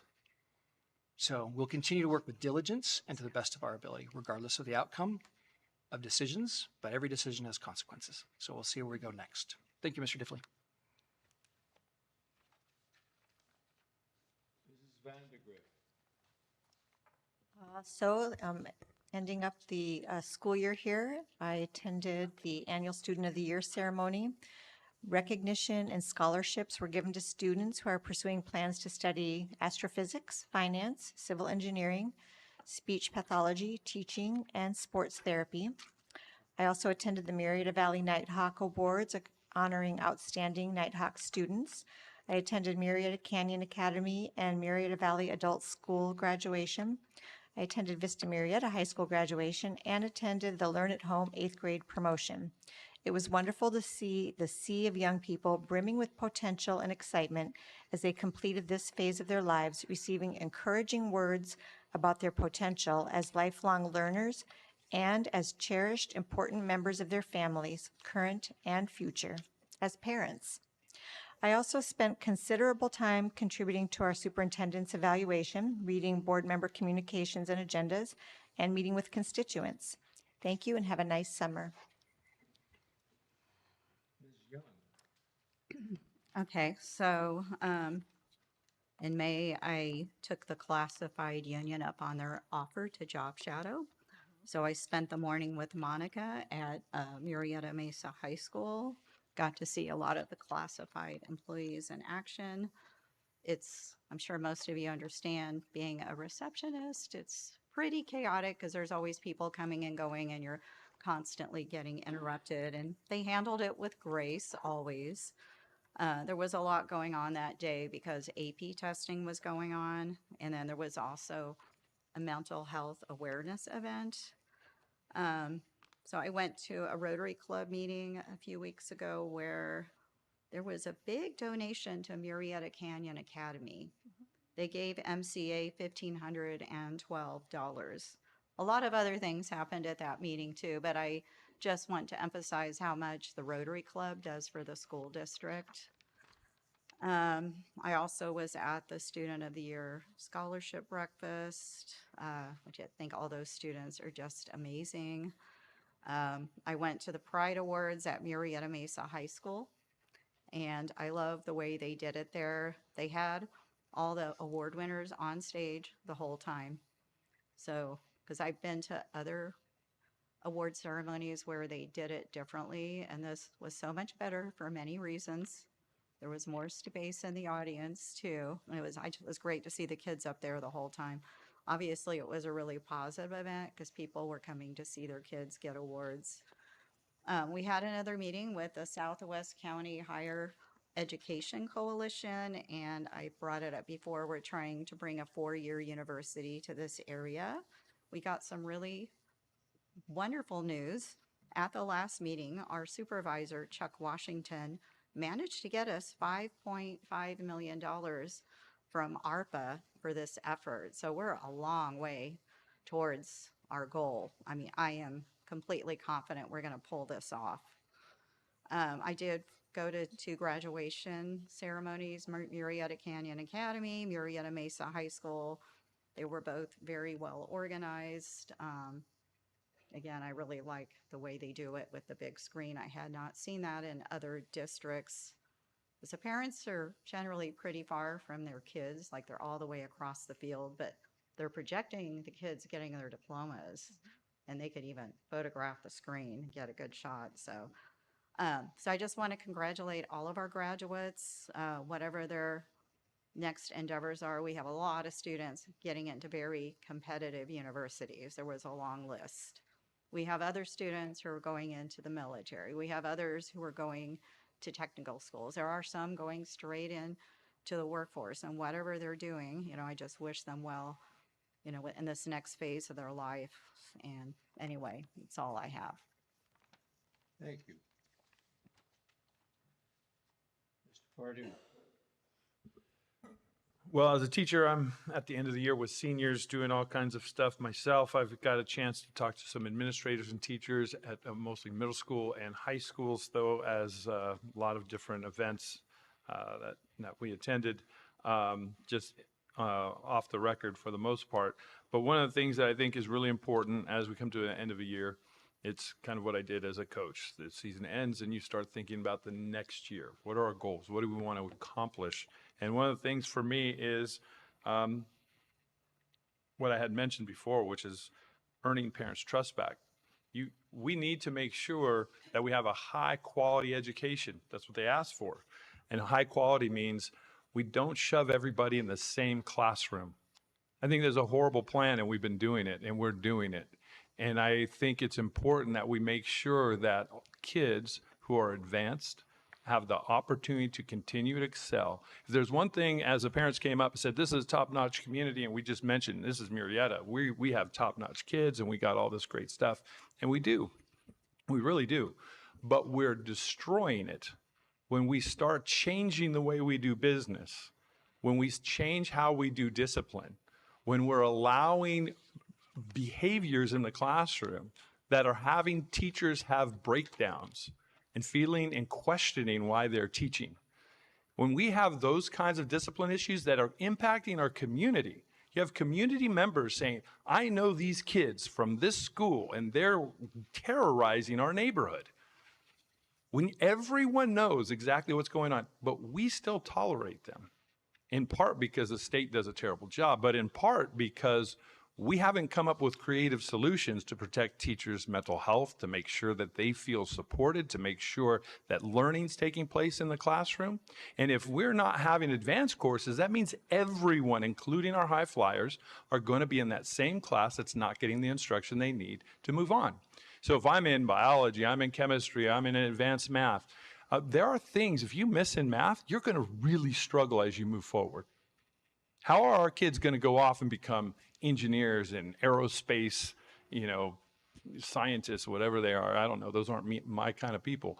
I'm a blue collar guy, right? And then what do we do with blue collar guys? Are we making sure that everyone has opportunities, or is it just the ones that are in the CTE pathway at that particular school? We just need to consider all the students' needs. And instead, we've decided just recently, and this is the thing that bothers me the most, we just recently decided, nope, one size fits everyone. We're all in this class. And that's not meeting kids where they are. That's not helping anyone make sure that they have the math skills, the writing skills, the reading skills to exceed and to excel wherever they're at, to make sure they max out in their potential. And that's what we should be doing. That's where our focus should be. So that's kind of where my mind's at. I think student safety is important, because if we have teachers that are feeling unsafe in the classroom, I guarantee you have students that are feeling unsafe in that classroom as well.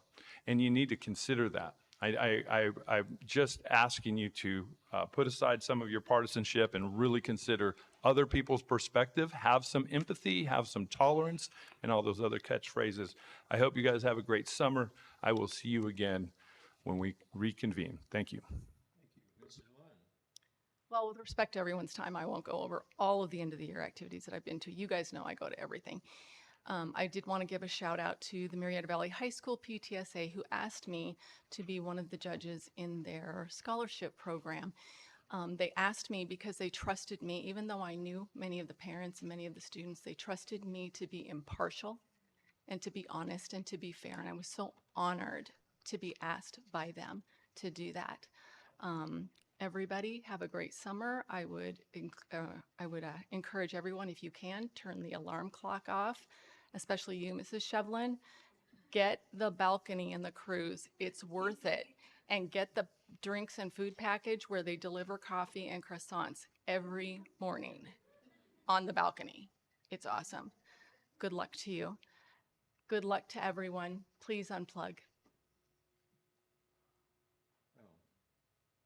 It's a great time. Summer coming up, and a chance for teachers to relax a little bit. But I know teachers, and you'll be thinking about, what can I do? Oh, look, maybe I'll go to this place, and oh, that looks cute for my classroom. And all of a sudden, you're spending money. That's okay. I enjoyed immensely the graduation at Mesa. That was where I was assigned, and I loved the fact that they had that big board up there, because the parents get to see and the parents get to hear. And when the parents were asked at the beginning not to shoot off noisemakers or make big screams when their kid is receiving something, so because other people can't hear, all those people obeyed. I mean, that was terrific. It was solid, like it was everywhere else. People lining the rail, well, like this Navy term, lining the rails all the way around down the street. Solid people having one great moment thanks to the dedication of the teachers and the staff in the district.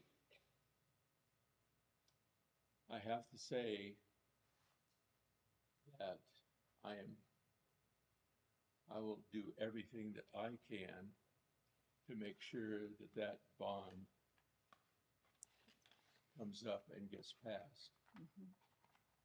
Because to take, for a few people to take away the right of citizens to vote smacks of totalitarianism, smacks of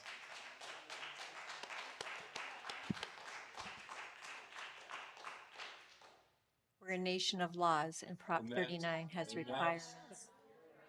excuse me, I'm not through. I think calling another board member a dictator is going over the line, Paul. I don't think so. There's a lot of bullying in this room. Of course not. Bullying? Point of order. Just Point of bullied the community. point of order. Just let him finish the comment, please. Yeah, let him finish his comments, please.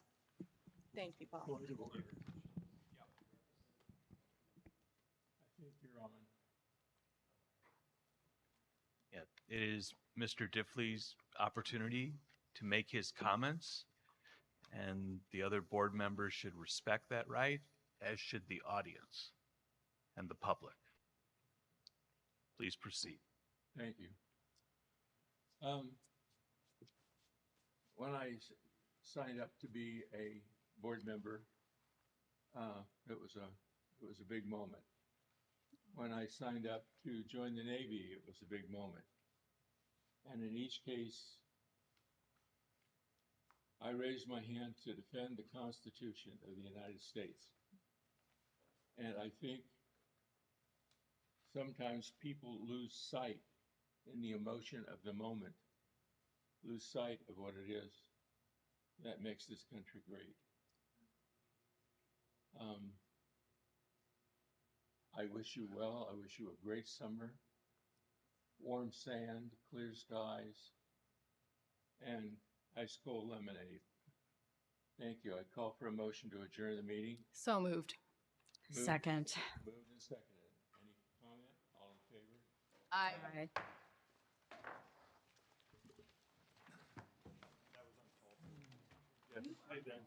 No, I think you are.